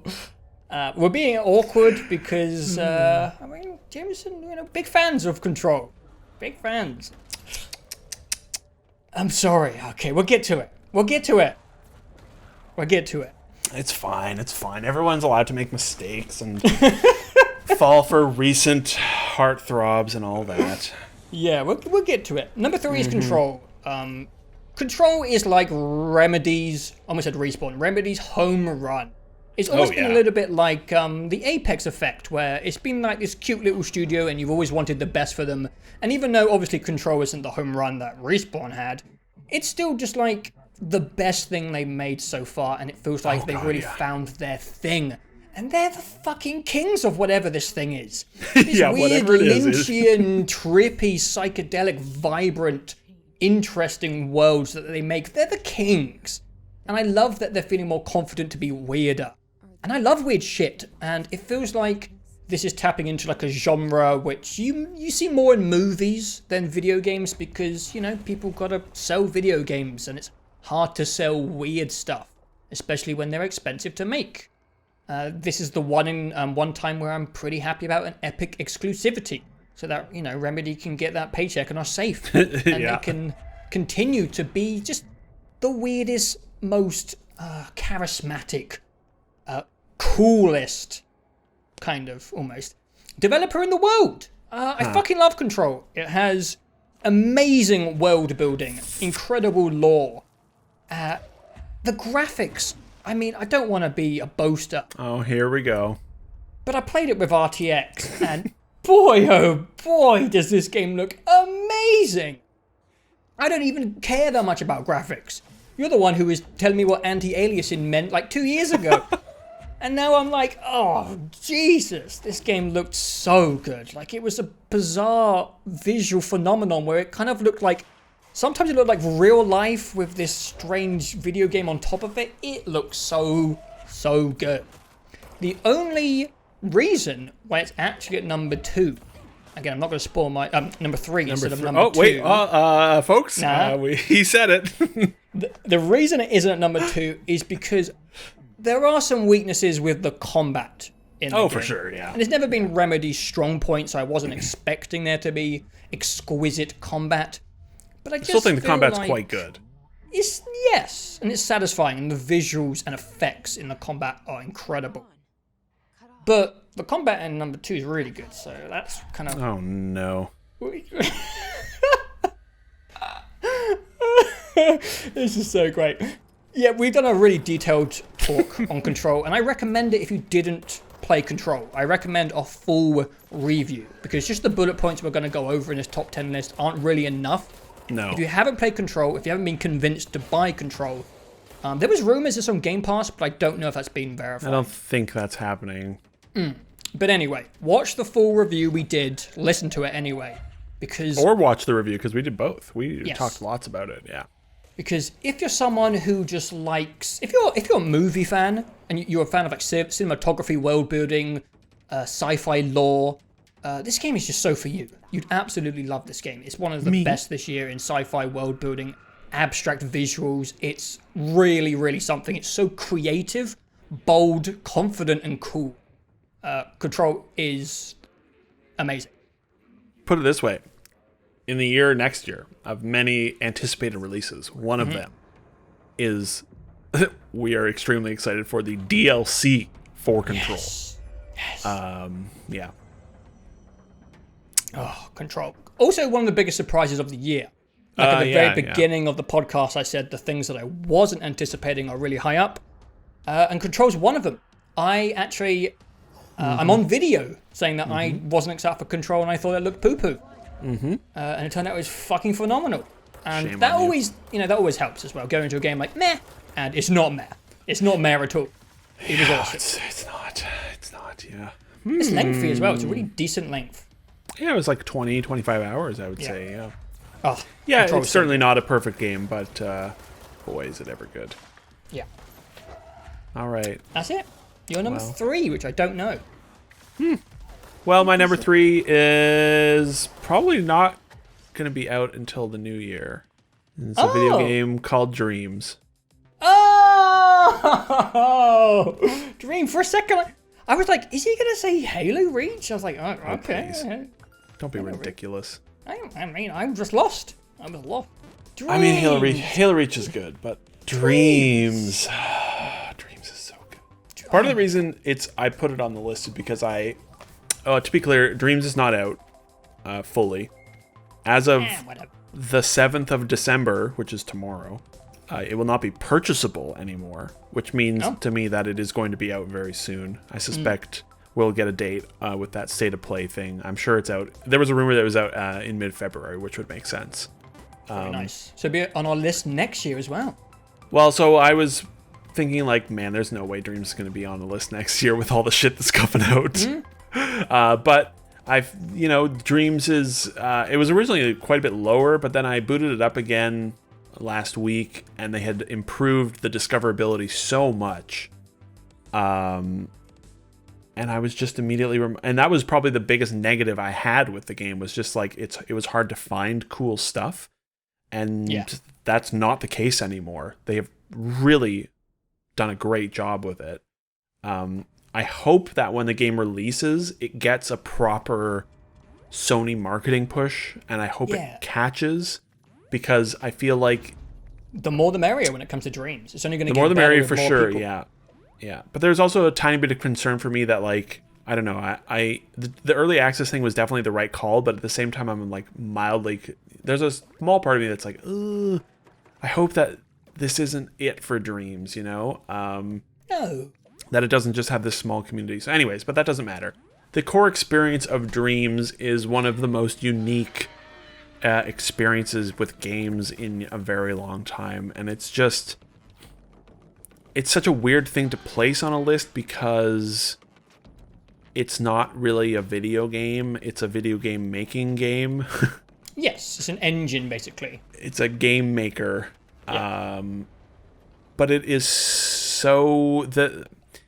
The reason it's so high is just because consistently every time I boot it up and I sort through Dreams, things that people have made, they just astound me.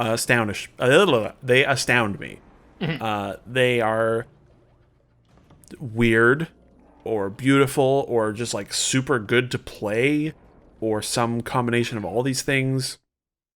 There's a real emotional impact I feel when I see something that's kind of bad but is really strange, and it's clear to me that it is something that someone just had to desperately get out of their head. Those are probably my favorite experiences, and I'm not talking like the really high concept weird ones. I'm talking ones where you're like, this is kind of garbage, but it's like but charming.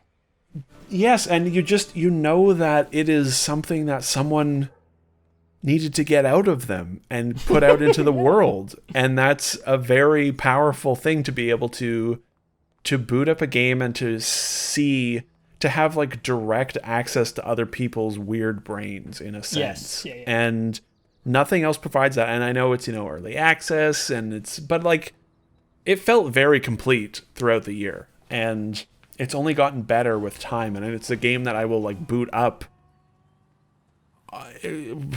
for years, because every couple months, like the number of the creations are just better and better.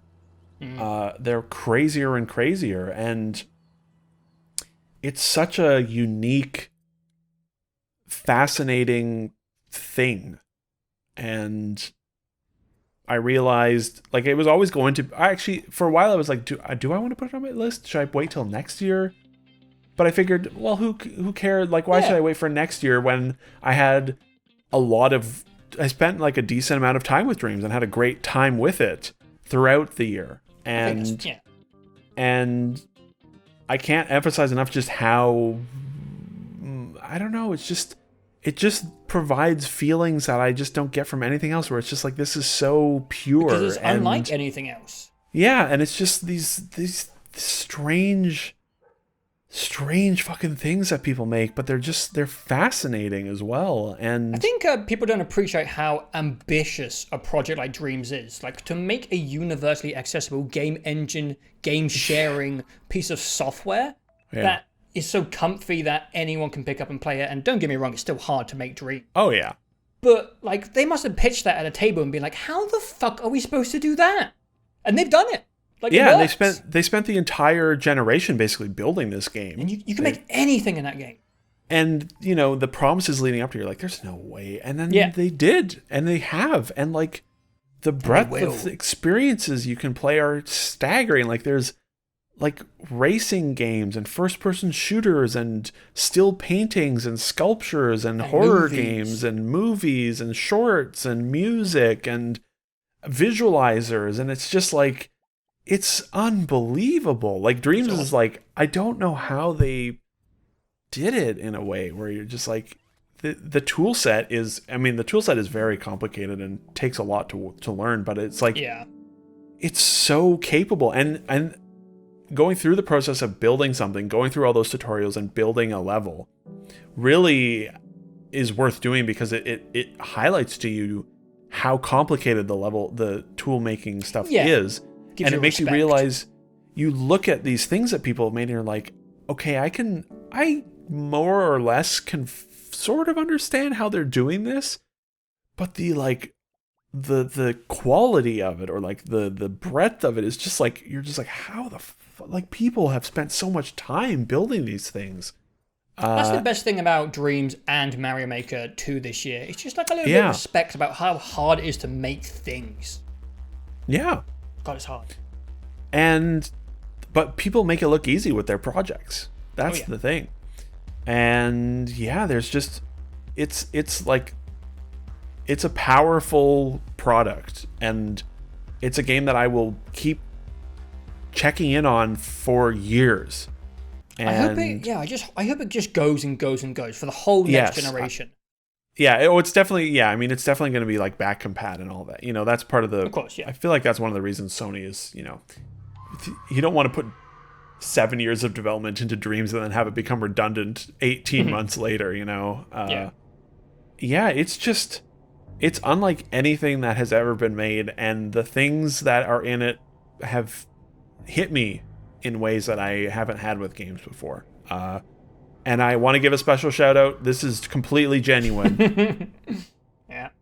Beavis. Yeah. Whoever you are a mad person. Like you're a genius. And the things that Beavis has made in Dreams are the most profoundly weird things I have seen on a television in a long time. And in a way that I deeply connect with. Like I'm not memeing, I'm not goofing. Like they are so fucking weird and creepy and unnerving and beautiful in a way that like I don't know what to compare it to. It's like the first time you see I don't know, like Eraserhead, and you're like, this is so what am I even looking at? I don't know, but I have like chills all over my body. So it's having an effect on me. Yeah. Their stuff, whoever you are, it's incredible. And the newest one is so weird. The Fawn one is probably my favorite because it's like genuinely beautiful in like Pan's Labyrinth way. But that's the thing, like, if Dreams didn't exist, I don't know that this person would be able to get this to be able to create. Yeah, and I wouldn't really be able to for artists to get their stuff out nowadays. Yeah, and I would have gone through my whole life without experiencing this person's specific brand of bizarre. Yeah, and like that is something that I've experienced many times with Dreams. Maybe not to quite the extent I have with Beavis's stuff, but like all of the things in Dreams, you're just like, this is so intensely weird. And I'm so glad. Like have you seen the green guy clips where it's like a little green dinosaur? I don't think so. And they're like these little short films. It's a guy who's made for a long time, and I'm very excited for when I do. He's made like 7 or 8 like short little things with a green sort of basic green dinosaur. No, I haven't. And one of them he's just playing the banjo and singing, and it's like, it's really nice and it's kind of beautiful, and you're like, this is someone just. He has this, the green dinosaur was a character in his head, and like I'm sure it's his music, and it's just like, this is incredible, Maybe Dreams should be number 1. Like it's so. Maybe it's Dreams the best game of all time. Maybe like it's so crazy.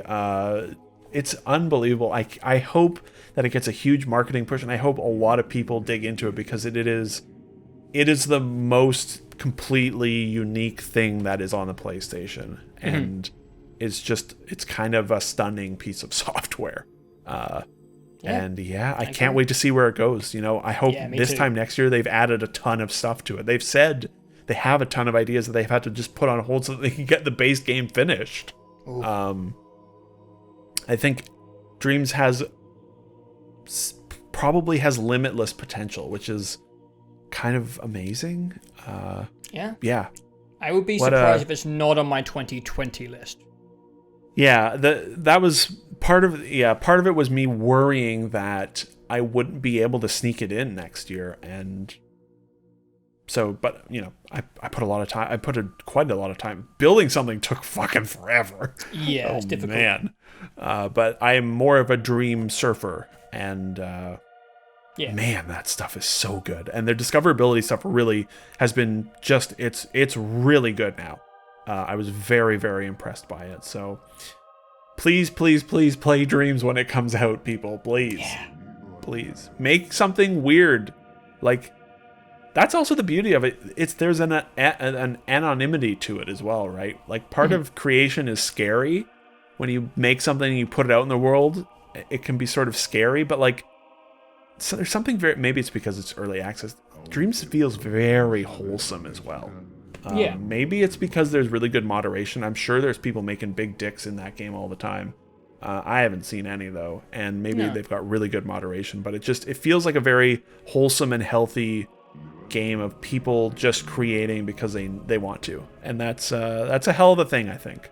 And more people should have access to it and feel comfortable making something weird just because they want to, and they want to get it out of their head. So Dreams is so... That's Dreams for you. I'm so happy that... Okay. What? Sorry? I'm just saying, I'm very happy to see Dreams on the list. Yeah. Now lay your number 2 on me. Okay. Well, do you know what my number 2 is? No. I don't think you do know what my number 2 is. My number 2 of 2019 is Devil May Cry 5. Wow. Okay. Devil May Cry 5 is the fucking coolest game I think I have ever played. And it's the first hack and slash game which I really, really connected with. And I think has phenomenal combat across 3 different characters. I love the bombastic nature of the game.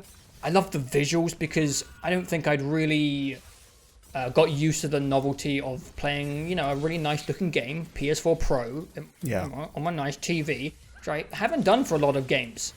So it just looked like one of the best things I've ever fucking seen.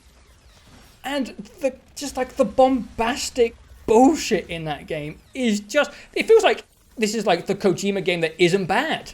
Like, this game is fucking off its rocker. And I just loved every second of this game. I didn't have any frustrations, and it was below Control before. Control was number 2, just kind of by default. And then I was talking to you the other day, and I was like, the way I do it is I'm like, which game did I have more fun with? Sure. And I was like, oh shit, I had more fun with Devil May Cry 5 than I did with Control. And I like the combat more, and I think I like the bombastic worlds kind of equally. I definitely think Remedy are definitely better at like cool, like subtlety. I feel like Devil May Cry is more low-hanging fruit, just to be like, well, we're crazy. But I still connected with them both equally when it comes to style and bombasticness. Mm-hmm. But Devil May Cry 5, I just enjoyed playing more. And, we've done a long review, and it's a hack and slash game with wacky, amazing-looking boss fights, cool enemies, and 3 really varied, but also, I think, really well-adjusted and balanced and tight combat systems that I connected with. And I just had fun from start to finish with this game. And I don't think I have a single complaint. Maybe if I look back at the review, there was some things I had issues with. But off the top of my head, I can't remember a single problem I had with this game. And it was the biggest surprise of the year. Because I just don't really give a shit about hack and slash games. Yeah. And, oh my god, did I love Devil May Cry 5. And yeah, I knew it was going to be on your list. And I knew you loved it. I just wasn't sure. Didn't expect it to be above Control. I thought you thought it was going to be Children of Morta. Well, it was. That's what I was confused. I was like, is he going to go with that over DMC5? Like, he really fucking liked DMC5. Children of Morta is number 11. Take that, you stupid little game. Ha-ha! It's a great game. Yeah, we'll talk about it. We'll talk about it. It really stood out because it was... Anyway, we'll talk about it. Devil May Cry 5. There's not really much can I just say... Yeah. I am surprised. I am still surprised by how much you like that game. Me too. God, I love because it. I don't want to say. I don't want to say it. It's fine. Nothing about that game was particularly interesting or impressive to me, except for the last 90 minutes, which are fucking amazing. They're so ridiculously stupid, and I loved the last 90 minutes. But yeah, hey, whatever. I'm not even gonna say anymore because we did a review of it, and it's the number 2 game. I am still surprised at how much you like this game. I love Devil May Cry 5. And there's nothing wrong with that. Love that game. That's great. Game is fucking wild, and it just feels amazing to just combo and destroy in that game. I'm surprised they didn't do any like major DLC for that game. Yeah, like there was rumored that who's the Nero? People were thinking he was gonna. Wait, no, is that? Yeah, he's the blonde guy. Is that him? He's the last. Wait, who's the last guy? The Dante. one that you don't play. No, not Dante. Who's the non-player character at the end? Virgil. Virgil? There was like a lot of rumors that there was going to be a Virgil DLC and add him as a player character, but I guess not. That would have been cool. Yeah. But it's all. I also get a bit more sentimental when it's like, hey, I'm in on a new franchise. For sure, yeah. I didn't care about Devil May Cry, and now I'm going to be giddy when Devil May Cry 6 inevitably gets announced. And that's always a fun thing. Like, I'm on a new team. I'm in a new club, community type thing. I'm on a new hype wave. And Yeah. it's like the only thing on this list where I don't have any negatives to say about it. I had a blast all the way through, and that's weirdly rare nowadays, except for number 1, of course. But anyway, it's a pretty. You don't want to say? Game, you want to say anything more? It's your number 2. No, the floor is yours. Just, okay. It's a very. That's also a nice thing about it. It's just simple. It's a streamlined hack and slash game. You're smashing up enemies. You're smashing up bosses. That's the whole thing. That's it. The motorcycle weapon is hilarious. Fucking amazing. Yeah. I love that thing. Well, I mean, I have I knew it was going to be on your list because I have footage on my hard drive since like February. That is gameplay footage that you captured for me because I was like, can you just capture it for me while you're still in the game? I remember. And I was like, I know it was like Monster Hunter. I'm like, I know it's going to be on your list. So just get footage for me now. But number 2, I will say I'm a little surprised, maybe even a little disappointed or annoyed. That's fine. But also, hey, you had a great time with it, and that's all that matters. Yeah. If it was a different year, it probably wouldn't have been as high up, but 2019. Well, yeah, that's fair. Okay, well, my number 2 is Control. Oh. And I would say the same thing that you said about DMC 5, except with Control. Even though I think there are actually, there are a few parts of the game where I was like, like when you fall through the floor on that stupid boss, or a couple of the boss fights, and the combat overstays its welcome a touch. But holy smokes, was I ever super into Control, like right from the get-go. And I mean, this was a game that I went into expecting to like, because like that E3 trailer last year, I was like, that looks amazing. And I went into it being like, I like Remedy games. I expect I'm gonna like this. But I was not prepared for just how good every part of that game was going to be, or almost every part of that game was going to be, or as a whole. I think it's almost like better than the sum of its parts in a way.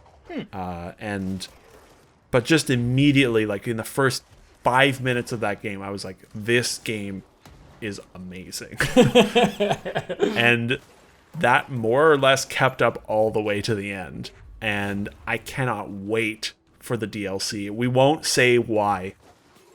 Oh my god, it's gonna be so good. But it did the thing that I've been wanting video games to have the balls to do for years, and it did it really well. Yeah. And it makes sense. And it was, I mean, there are, even if that wasn't in the game, it still probably would have been my number 2, maybe. Oh yeah. But like the stuff they do with their world, really, in the second half of that game, really elevates it and into like rare, exciting, like, oh shit, someone's doing something interesting with video games for once, or video game universes. And I am desperate for those 2 big expansions. I love the way it looks. It's got so much style. The sound design is amazing. The story stuff is really good. The world is incredible. The lore is incredible. I found the combat enjoyable from beginning to end, but I do agree it could have used a little more depth, especially in the back third. And there are some combat encounters that overstay their welcome, and some of the boss fights are a little annoying. There are enough problems that it stops it from being an easy number 1. And also number 1 is, anyways. But yeah, it was nice to have a game that makes it hard for me to choose which one is my game of the year, if that makes sense. Yeah. Even though it's still actually a really easy choice, Control is just so fucking good. And I just loved it from start to finish. It was so exciting, and probably some of the best, maybe actually the best moments of the year. Maybe One of the sequences at the end, I mean, come on. The hallway sequence is so good. I mean, the ashtray maze is just... The ashtray maze is so fucking good. believable. There's so much good stuff throughout that game. It also got the biggest laugh for me out of the year with the last Dr. Darling video. Yes. Which And is... that guy is just... He went for it. He's a pro. Yeah. He is an absolute pro. And then there were also, like, other moments that I would say were also some of my favorite moments of the year that I'm not going to spoil because I don't want to spoil it for people, you know. It's the thing with the characters. You know what I mean. Yeah. And man, Remedy, oh god, good for Remedy, man. I'm so happy for them. It's like it's been like a redemption year for a couple of studios. Well, not redemption, but like a defining year for a couple of studios. Yeah, like the Max Payne games were monumental at the time, but they were a long time ago. And then Alan Wake was, Alan Wake is a cool thing, but it's never hit. It didn't hit. It wasn't, and the combat was kind of a drag after a certain point. Maybe throughout the whole thing, actually. And then Quantum Break was just sort of a failed experiment from an era of Xbox that just, it was I think under better circumstances, Quantum Break could have been pretty incredible. Still a good game. Still a good, we're staunch Quantum Break defenders, but Control is a statement of like, fucking pay attention to us. We have still got it. And man, I can't wait for that DLC. Oh my god. I also can't wait to replay it when I get a ray trace supporting next gen card. Woof. Oh. Control, you beautiful, beautiful game. I love you. I want to kiss you. It's amazing. It's so good. It's so amazing. Good. Well. Well, that's the list. Yeah. Number one. I believe this is our... I think this might be our 5th year in the row where the number one is lined up. Let me just really quickly Jamison. check that. 2018 it did. 2017 it did. 2016 it did. Ugh. This is the... Wait, 2016, 17, 18, 19. So this is the 4th year. This is the 4th year. God damn it. Call it, My Joe. number one is Untitled Goose Game. So a little thing just came out of nowhere. I don't even remember how we found this thing. Oh, there was like a trailer for it years ago, right? Can you just call it properly, for God's sake? Number one of 2019, objectively, is Outer Wilds.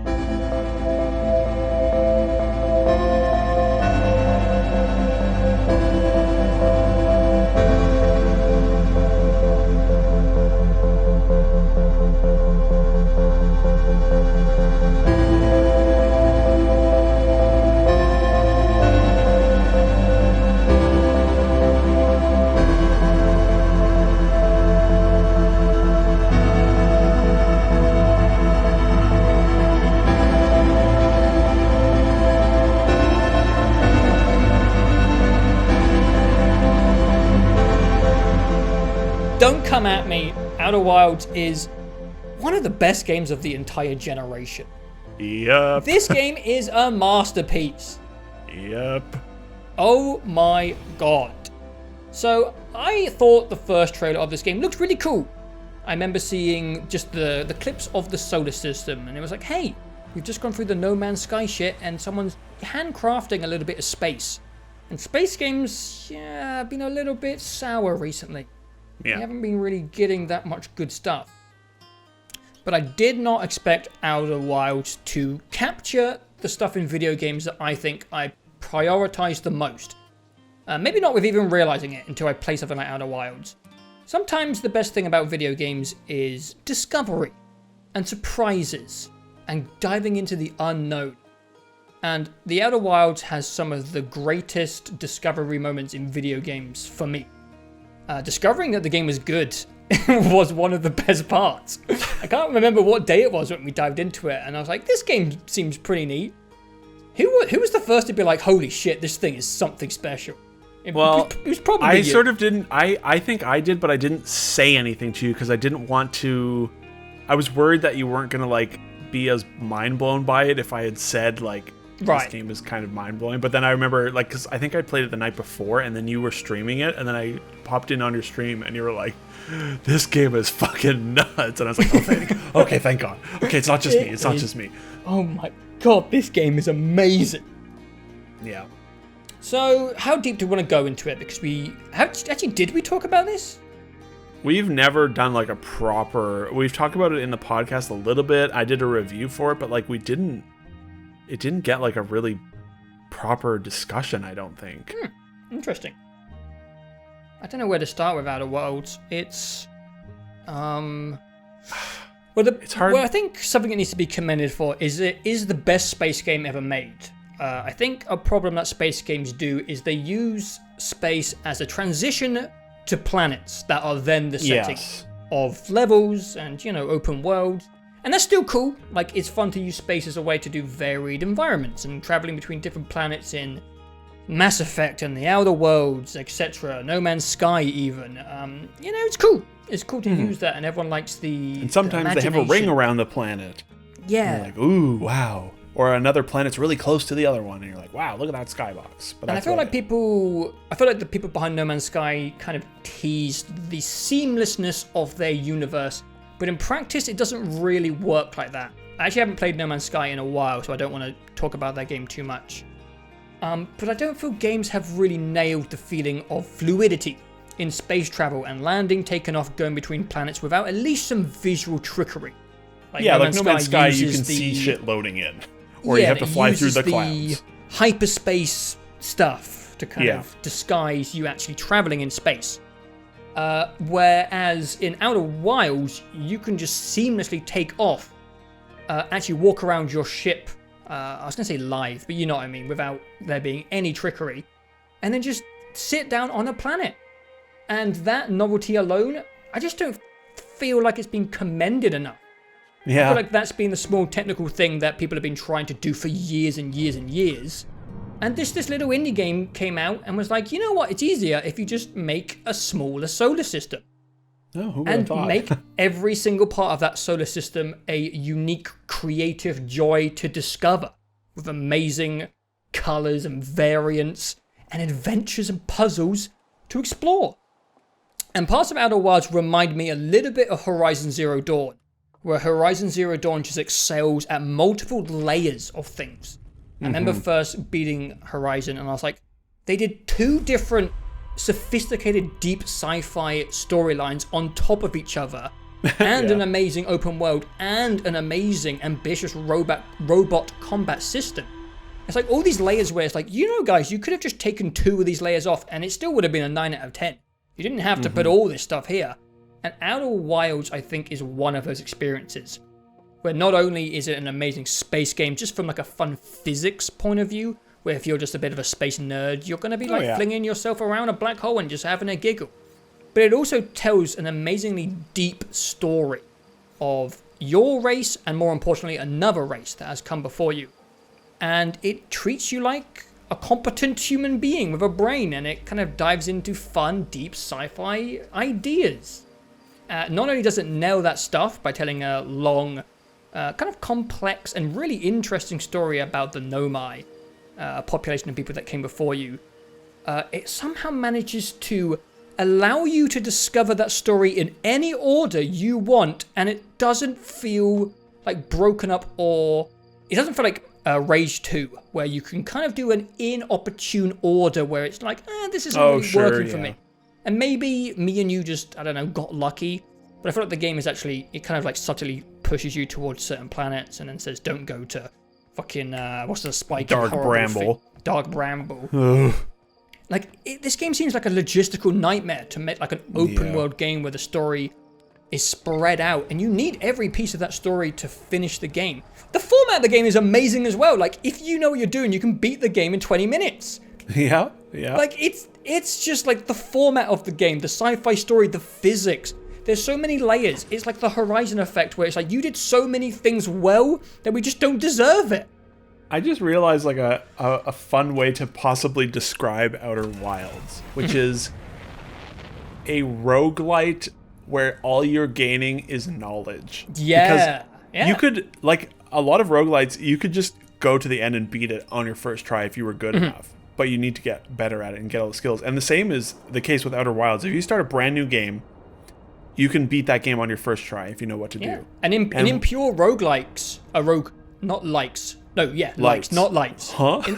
In pure roguelikes, when you do start from fresh every time, you are just gaining knowledge. Like when you're playing Binding of Isaac, you never level up. You're just learning what items are and how to defeat bosses. Yeah. And you're right. That's how Outer Wilds plays, but with information. Sorry, go. Yeah. And I love a game that it's very non-traditional to have a game where the reward is knowledge. You know, that was the case with The Witness, where you're not getting pats on the back, you're not getting, new abilities or anything. You're just getting deeper and deeper understanding of this logistical puzzle system. And in Outer Wilds, you're just getting more and more knowledge of, but it's like multiple layers of knowledge. There's knowledge of the solar system, how it functions, what the time loop is like, how to get to places more efficiently, discovering shortcuts, efficiencies to these different places. And then there's also unlocking knowledge of your race and its history. And then there's unlocking the story of the Nomai and their history. And then the history of all of the places and all the planets and how it all connects into each other. And then you're unlocking knowledge of what the fuck you're supposed to even do. Yeah, and there's even gameplay mechanics which you have to learn how to use, like certain quantum elements in the game where you're given the camera 10 minutes into that game. Yeah. And you don't know how to use it. I didn't figure out how to use it until probably 15 hours in, because I didn't go to Giant's Deep until quite a ways into that game. And that's where you sort of and that's where you sort of learn with the camera. But the cool thing is also with some of those gameplay systems, like the camera, let's say, you could discover that on your own if your brain made the connection. It's like the puzzle, the environmental puzzles in The Witness, where you're there are parts where they make it very obvious, but you could discover that 5 minutes into that game if you just do an experiment and you're like, oh shit, I just understood how the weird physics, logic, universe system of this game works. And it's better when you do discover it on your own. Oh yeah. And the game obviously makes sure that you can't just be completely lost. But I think we all had different moments where we discovered different things independently. I really struggled with the quantum moon. That took me the longest to discover. Oh, yeah. God, that's such a... Oh, my... There's so many good things in this game. I'll let you go back to it, but I just want to commend the camera tool is one of the most innovative pieces of game design the entire year. For a tool or utensil in a game, it's fucking incredible, the design of that thing, and how it plays into the game and the environment and how many uses and... it's so... It's anyway, so sorry, good. You continue. Well, and I was going to say, regarding the space stuff, they also use something that a lot of space games don't take advantage of is space has a lot of shit going on.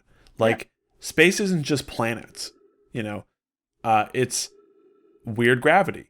It's black holes, it's the comets and heat and supernovas, all these different things. Space is complicated, and most games don't do enough with all the fun astrophysics and astrological phenomena that can happen in space, and Outer Wilds takes advantage of those and makes them exciting to discover and scary as well. You see a black hole, when you fall into the black hole, I was like, oh, I'm fucked. And then you fall in and you're like, oh no, I'm not fucked at all. Yeah. There's, I'm amazed as well at how, it never feels like you fail in that game, because every time you fuck up, you accidentally discover something new. Right, yeah. You fall into the center of Brittle Hollow, and you're like, oh, well, shit. And then you realize, oh, nope, I've discovered a whole other area. And it never felt like you were not making some sort of progress. the progress certainly slows down near the end. I think that depends on people's playthroughs. Sure, yeah, but I do think, and I also did find there were one or two points where I was just like, I need a little bit of a hint as to what I'm doing here, but it never got in the way, and it never felt like a stumbling block or anything, and then there's just so much going on. Like, I love the way everything looks. I mean, it's visually like it's just stunning, but I love the like, I don't know what the right word is, the sort of like homey feel to that game. Like, there's like campfires and you can cook marshmallows. You can roast marshmallows over a campfire, and like your ship is this weird like scrapped together plywood thing, and it looks like a camper van almost, Yeah, and there's a great like wholesome quality to the way it looks, and I never found the ship. The one thing I hear regularly as a complaint is that the ship is hard to control. And I know why they're having that problem, because it took me a long time to realize. So I was just being a dumbass, and I was just holding forward, just like, I'm going forward, it's a vehicle. But you're supposed to set your trajectory, your speed, and then stop holding forward. Otherwise you're just going to go faster and faster and faster and faster. Yeah, it's space. yeah, but that might be what they're not figuring out, because it took me a while to figure that out. I was like, oh wait, I'm going 7,000 miles per hour, and I'm just supposed to like set on a course, and then just let go. Just let it do its thing, and then slow down before, Yeah, it took me like 20 minutes to get used to the controls, and then I was like, this is fine. Like, it's easy to take off, it's easy to land, it's easy to just automate a lot of things and just auto fly to places. Anyways, that's like the one thing I hear come up regularly is like, but I never felt that way. Yeah. I think some people found the reset mechanic annoying. Sure, which I can kind of understand. For me, it's just so quick to get off the first planet into your thing and just like shoot off that it just didn't bother me. And if you're exploring thoroughly, like, you find shortcuts into basically everywhere, Yeah. The one spot that I found sort of a nuisance is like the sand area where you have to wait for the sand to fill up. Yeah. But they've right also at the very end of the game as well, especially. Yeah, there's a few times where you have to basically sit around and wait, but they've also patched the game where you can now meditate and pass a specific amount of time in the loop. Yeah, very nice. So that is no longer a problem. And that's another part of the game, is that it, like, you can look up, and think you might even be able to download and play the alpha version of this game that was released in 2015. Yeah, I saw that. It's adorable. And the game is there. Like, and it feels like a game that they have been, like The Witness, where they spent like 3 years making it, and then they spent 4 years polishing it and honing it and refining it. There is so much that just is like, there's just so much attention paid to every part of it. And it's kind of like a miraculous... It's amazing to me that they were able to tell a coherent story in this structure, right? Like you had mentioned. There's so many plates that are spinning in that game that all work together. Yeah. The fact that and it's not it's a complex story that plays out completely non-linearly, and it is very dependent on where you go. You're going to get things in completely different information in a different order than everyone else. And yet they're confident enough to just they're confident enough in their storytelling, and they're also confident enough in you to figure it all out. Yeah. And that's really refreshing, because it's well written. And nothing is there's never like information overload, or not too much.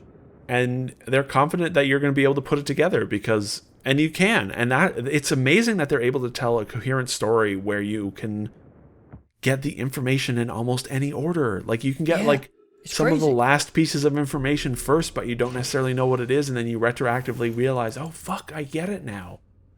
It's crazy. What else? There's so much. The game has a really great physics system as well. Like, it's not any trickery when it comes to gravity.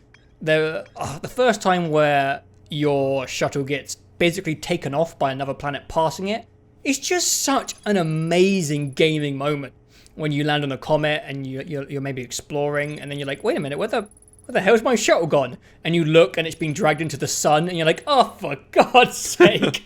I didn't know the gravity of the sun was going to pull. There's like these great emergent moments that come from the physics in that game. Like, it's just a space so well.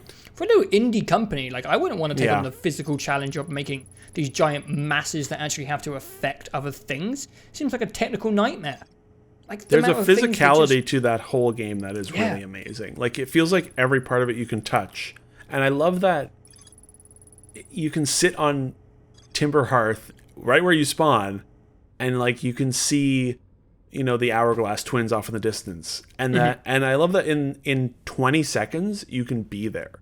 And and like you said, the seamlessness of it really adds to it. It's the combo of, like, really great visual design with seamless, smooth, zero loads or anything. It just makes it feel like everything is right there for you, and you can just go and get to it and touch it and interact with it instantly. Yeah. Man, it's so unbelievably good. It's so good. It has, I think, for me, it has my favorite soundtrack of the year. That's fair. It's got an amazing soundtrack. The music has, like, a real resonance. It really just sticks with me in a way. And I was like, I was thinking about, like, which music did I like the most this year? And you know, how good is Control, or how good is this game? And then I listened to the main piece of music from Outer Wilds, you know, where with the whole gang all playing their instrument, and, like, it's like heart melting. It's like it had a real, that game, it reinforces how impactful the game was. When I hear that music again, I'm like, shit, this game was extraordinary. God, it was so good. I also, before I forget, I want to say it has one of the best endings in video games for me. Yeah. I think so many games struggle with endings, and you really don't know where it's going in this game. I think that's another unique thing we haven't even touched on is Outer Wilds is a unique game where you don't know how to beat it. Like, you're playing like, I know there's an ending, I have no idea what it is, and I don't know how to get to it. And then when you finally piece that together, maybe we were wrong. Maybe there is, like, a detective game this year, and Outer Wilds is kind of that in disguise. Yeah, you're right, feels like you're piecing together the mystery. And that surge of excitement on the way to the end, especially when they have the unique music surge. Oh, it's so good. Incredible. It's so exciting. The whole, like, it's like almost like a 30 or 40 minute finale where you start basically your final run. Yeah, and you grab the thing, and that new piece of music starts, and you're, like, hauling ass to Dark Bramble, and the music is swelling. But then you enter the end game sequence as well, which I think is just it's amazing. I like I said, I didn't know where the game was going with an ending. I don't know. I didn't know what to expect. I was like, what? Yeah. How are they going to wrap this up? And they wrap it up like I'm sort of speechless because it's this, you like see things that are like, it's like, oh man, it's like 2000. I hate comparing things to fucking 2001: A Space Odyssey. I sound like such a fucking pretentious asshole. It feels like the ambiguity of 2001, but executed in a way that is like a warm hug. Yeah. And I don't know how to, because you see things, and there's that sequence where you, like, fall through, and there's, like, the I don't know, wormhole multiverse thing, and it's like that verbally made me go like, holy fuck, when I saw that. And then you start this long sort of like retrospective sequence where you're seeing a lot of familiar things, and then the way the fact that it just is, the game is about an end, the ending is about ending. Yeah. Is what I like. It's like everyone will die eventually. The universe will die eventually. The stars and everything will go out one day, and that's okay. You know? Yeah. And I don't know that not a lot of media does that, where it's like the universe and life in the world are all scary, but also it's pretty good. It is pretty good. And the ending sequence just left me like, I was just like, I mean, my God, I was having a good time playing through Outer Wilds, and it was easily, playing through it, I was like, wow, this is an easy number one. I mean, fucking, it's March or whatever, or May, I think it came out. It was like, mission, list over. But the ending sequence really just takes it from like, it just added to it, where it's just like, man, these guys made something that is like incomparable in quality, and is really just a stunning piece of video game design. Like it's not just like a bunch of amazing moments. Like it is a good video game. It's like really intelligently made. Oh yeah. And like difficult stuff that is being mastered and like you said, plates spinning and keep spinning keep spinning, and it never falls apart. I was saying earlier that there wasn't any puzzle games this year, and I guess Outer Wilds is a puzzle game. Yeah, you're right. Yeah. But the difference between like something like Outer Wilds and The Witness is you're so excited to solve each puzzle in the Outer Wilds. Not only are you enjoying the process of solving the puzzle, because I love puzzle solving, but there's a tangible reward at the end, which is knowledge and information. And that game is so hard to stop playing. Yeah. We also haven't really touched on, like, it does a very good job of including varied, like, puzzle mechanics. Every planet has, like, a small little twist or novelty that makes everyone feel a little bit different. Mm-hmm. And every one of them is really good as well. There's, like, almost like a mini Portal-esque sequence on Giant's Deep. That one's great. I would play a whole game of those puzzles. Yeah. They were really good. Yeah. Like, it's overwhelming how much stuff these guys handled so incredibly well. And it just came out of nowhere. Yeah. It's just like, here's this little game, no one's talking about it, and it's the best thing I've played in years. Like, I didn't even know it was out until I heard Austin Walker at Waypoint. He was like, I think maybe I knew it was out, but I was like, I hear no one talking about it. Yeah. And then I hear him say me like, this is one of the best games I've ever played in my life. And I was like, oh, yeah. Fuck. And it is. It's just... It is really hard to put into words just how special it is, I think. And it's on Game Pass on Xbox. I think everyone, if you have an Xbox and you have Game Pass, like, please play it. It came out on PS4 like a month ago. It'll probably be on Steam in the next 6 months. Give it a bit of time as well. Let it start to unravel itself a little bit. Yeah. Get off the first planet as well. Yeah. And it is... jeez. It's a hell of a game. Oh, it's incredible. It's the reason I play games, is to play stuff like that. Yeah. It's amazing. Yeah. It was, I love a game that makes you wonder, makes your mind race about what it could possibly do next. And Control did that for me. But Outer Wilds is like a game almost built around that in a lot of the way, in similar ways that The Witness is, in a way, where it's just like, I don't know what this game's gonna lay on me next, and it's such a unique feeling that just not enough games deliver that, and it's probably because it's very hard to do so. I don't know, but you're right. It is also a puzzle game though. Like The Witness is a very literal puzzle game. Yes. But then the Outer Wilds is a puzzle game in disguise, and it's like tricking you into thinking you're just exploring and adventuring, but it is also a puzzle game for sure. This game feels like someone figured out everything I like in video games and made this for me. Yeah. Yep. That's what this feels like.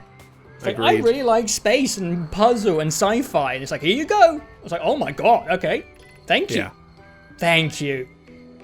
Yes, thank you, Mobius, and all the people that worked on it for years. It's like, it's really hard to fully encapsulate how fucking good Outer Wilds is. Yeah. Please play it. Please play it. It saved the year.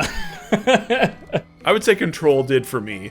Control is really good. I love it. If Outer Wilds hadn't come out, it would have still been. I would have been like, well, Control's my number one, and I fucking love it. But Outer Wilds is extraordinary. Mm-hmm. All right, man. Now for my number one. I'm just kidding. That is 2019. Ups and downs, but man, whoa, there was some good stuff in this year. Yeah, yeah. I mean, that's the thing. Like, there were a lot of lows. There were a lot of forgettable things. But, I mean, look at how long we've been talking. Yeah. And, you know, like my top 5, I love all of my games on my top 5. Me too. I love them. So, yeah. Do you want to rattle off some honorable mentions? Do you have it? Yeah, sure. My number 11 would have been Children of Morta. We talked about it in the podcast recently. I'm surprised it's not on your list. The game it came at a perfect time. I think the combat in that game is amazing. I love the art style. I love the interwoven story with the roguelike gameplay. I think that's a really smart move when it comes to the genre and not making every run feel the same. Because a lot of games just... Like, I played Dead Cells and they all just kind of... I don't know. They can feel repetitive to me, and this game... It just knew when to end as well. Like, at 19, 20 hours, it's over. And you don't have to keep playing it. And I think games... Sometimes in the roguelike genre, I feel like they are using the format to drag on how long the game seems on purpose. To be like, oh, it's a 40-hour game, or it could be a 6-hour game if we didn't make you play the same shit over and over again. And, you know, you can say that about this game as well. You can say that about the whole genre. But it just had variance and good pacing, which I sometimes have problems with. I love that game. I love Children of Morta. Some quicker ones. I really like Luigi's Mansion 3. It's just... I just don't get that inspired by Nintendo products. Sometimes there's some, you know, special ones. If it was Mario Galaxy, it would be a different story. But when it's like a cute little, you know, Captain Toad, Luigi's Mansion 3, I don't want to say they're all the same, but they evoke the same feelings from me, which is like a warm blanket. Like easygoing puzzles, fun, I don't know, whimsical journeys, great colours. It's good. I also got Link's Awakening on here. They're both good, comfy little Nintendo things. I'm just maybe not as passionate about that type of game compared to some other people. Doesn't mean I don't still find them really nice, let's say palate cleansers from some of the more gritty, dark, or just more serious games of the year. I really need Nintendo stuff every now and then. I'm just not the biggest fan of them. That makes it sound like I don't like it. I'm just, you know what Nintendo fans are like. They're diehard. I'm just not one of them. I still appreciate and enjoy them. You know, Link's Awakening and Luigi's Mansion 3 they were really good games. 2 more. I really liked Remnant from the Ashes. Oh, yeah. Strange shooter, Dark Souls-like game. It has a really rough and clumsy beginning, which almost looks like a PlayStation 2 game. And you start with just a melee weapon. And the melee weapon is just like a finisher. It's like starting Bloodborne with just the gun. It's like, why have you started me with just... It's such a weird way to do it. But when you actually get into the combat past the first area, because the first area is... Like, there's like 2 enemy types and it looks like a generic burnt down city, like kind of like Darksiders.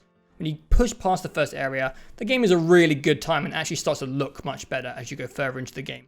Which is kind of a weird way to organize your game, like the worst stuff at the beginning. I don't know. Anyway. Yeah. I also really liked A Plague's Tale, which is... Oh yeah, I forgot about that game. It's kind of a walking simulator. There is only minor aspects of gameplay, with very minor puzzle solving, minor stealth. It's kind of more show over substance. But it looks really good, and it tells a pretty interesting story. There's something unique feeling about A Plague's Tale, which I can't really describe. It like just makes it out the walking simulator genre by putting in enough agency that you feel like you're involved in the game. The game looks amazing. It's in a really interesting setting. Like no one does the shitty time when the plague was fucking everything up because it's awful. And they kind of what's the word? It's not a realistic interpretation of the plague. They I saw the rat tornado. Dramatize it. You know what I mean? They accentuate the plague. It's like a real moment in history, but turned up to 11. And it's like absurd and kind of grimy and horrible, but it's fun and interesting, and I like the journey. I didn't think I would enjoy being with a little child and escorting him, but it works. And it's a good little story. So there, those are my honorable mentions of 2019. Cool. I'll quickly rattle off mine. The one game that I thought about putting at number 10 that was actually from this year was Gears 5. Oh, okay, the campaign only. I really liked Gears 5's campaign. I thought it was probably my favorite after Gears 3. That should probably be a mine as well, my mentions. It was good. It was a very comfy, very enjoyable 12-hour linear experience. We don't get a lot of linear action games, shooters anymore. And I don't think the new stuff they tried was particularly good, but I didn't really dislike it. Like the open world stuff is just sort of, it's not, I would never say the open world parts of Gears are good, but like I didn't mind them. They didn't get in my way or anything. Me neither. I didn't, I kind of liked them for the pacing. And, I chapter 2 and 3, actually, the first 3 acts of that game are great. The last act is kind of it just sort of is like, oh, the game's over. Whoops. Yeah, weirdly rushed. Yeah, but by and large, it looks unbelievably good. I played it on my TV, just like the performance and visual quality is out of this world. And, it's getting a little old, a little clunky feeling, but at the same time, every time I play Gears, I'm like, Gears, you're good. I like you. You're fun. You're all right. Yeah. Number 12 would have been not from this year. Frostpunk. Oh. Came out last April, and I played it this February. And it's that we talked about it on a podcast a while ago. It's it's sort of a mini city builder. Miserable post-apocalyptic world. It's like it's sort of like in the Snowpiercer world where it's just like an ice age has hit the world, but it's like steampunk era. So it's sort of like turn of the century fictionalized steampunk blizzard apocalypse, and you have a giant generator engine in the center of your city, and you have to keep everyone warm, and you're building in circles, so it's a city builder in circles instead of on a grid, which is cool. And it was like 17 hours. There's like a 10-hour main campaign and then like 3 scenarios that are like 2 hours each. And it's a really good little game. It looks great. It's got great style and sense of place, and has some really fun sort of like moral conundrums where you're like, shit's getting real cold. We do not have enough coal to fuel the generator. So now I have the option to enact child labor and force the children to work in the coal mines. And you bet your ass they're working, because we got to survive as a community. And it was a really good time. I'm not usually one for city builders, but this was like on a small, manageable scale with, you don't have to build pipes or much. You just sort of have to build roads and put the buildings down. And it's a very manageable one of those. And it was Bloodborne, Gears, or Frostpunk that were, one of those was going to be my number 10, and I just didn't really know which one it was going to be. And I really liked Frostpunk a lot. They're going to be doing some DLCs in the new year. Yeah, I might give that a go. I will play. I quite liked it. It's hard. I had to restart a few times after like 2 hours because it's a bit intense. You can really fuck yourself badly if you don't know what you're doing. But it's one of those games where like, this is cruel and miserable in a way that I am super into. Nice. I would also 13 would have been Manifold Garden again. We talked about it. The first 90 minutes I loved, and then I just sort of fell off of it a bit, unfortunately. But that's okay. It's really cool. RE2. Oh. We talked. RE2 is good, but it just didn't really have an impact on me. But yeah, I did like it a lot. And then my number 15, not a game I would never go on a defense for it or call it good, but I had a good time with Rage 2. And I don't like open world games much anymore.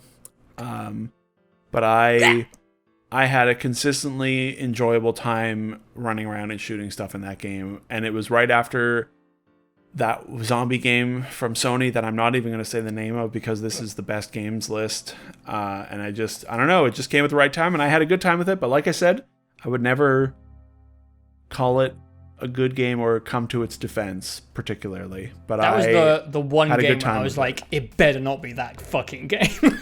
I had a good time with it. And game fuck you, sucks. Haters. And that's it. Oh, also, can I give a shout out for both of us to Minecraft?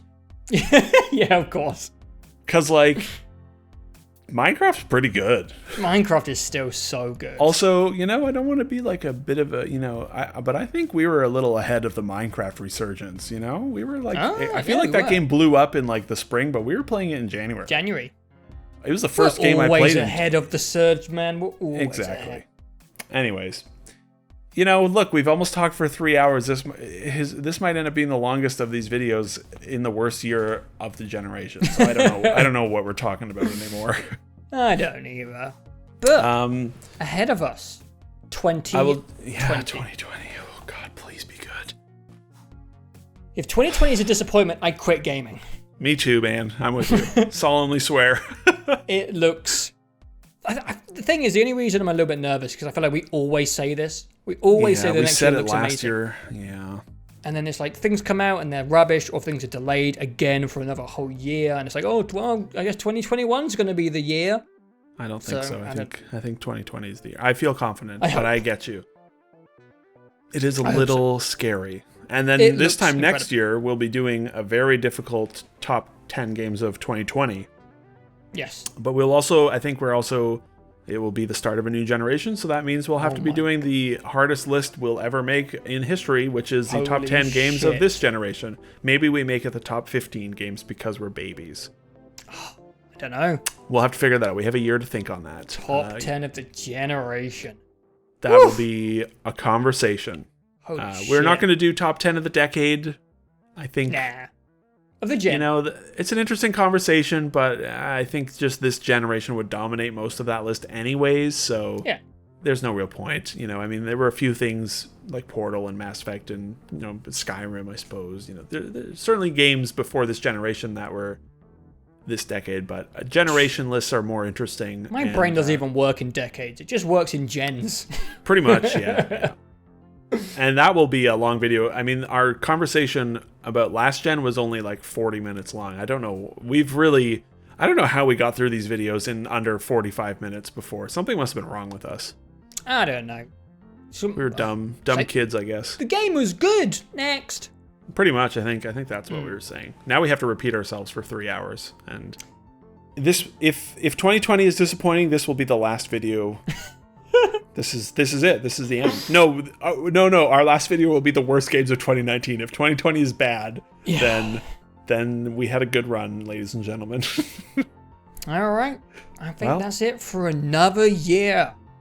So thank you. Thank you for listening, guys. We have like a dedicated following of you chaps who really enjoy listening to these every year, and we enjoy making them. Yeah. And I think every single year there's people who are like, I hope you're still doing them. You better believe it. We're never going to stop. Never gonna stop. We'll stop when the games stop.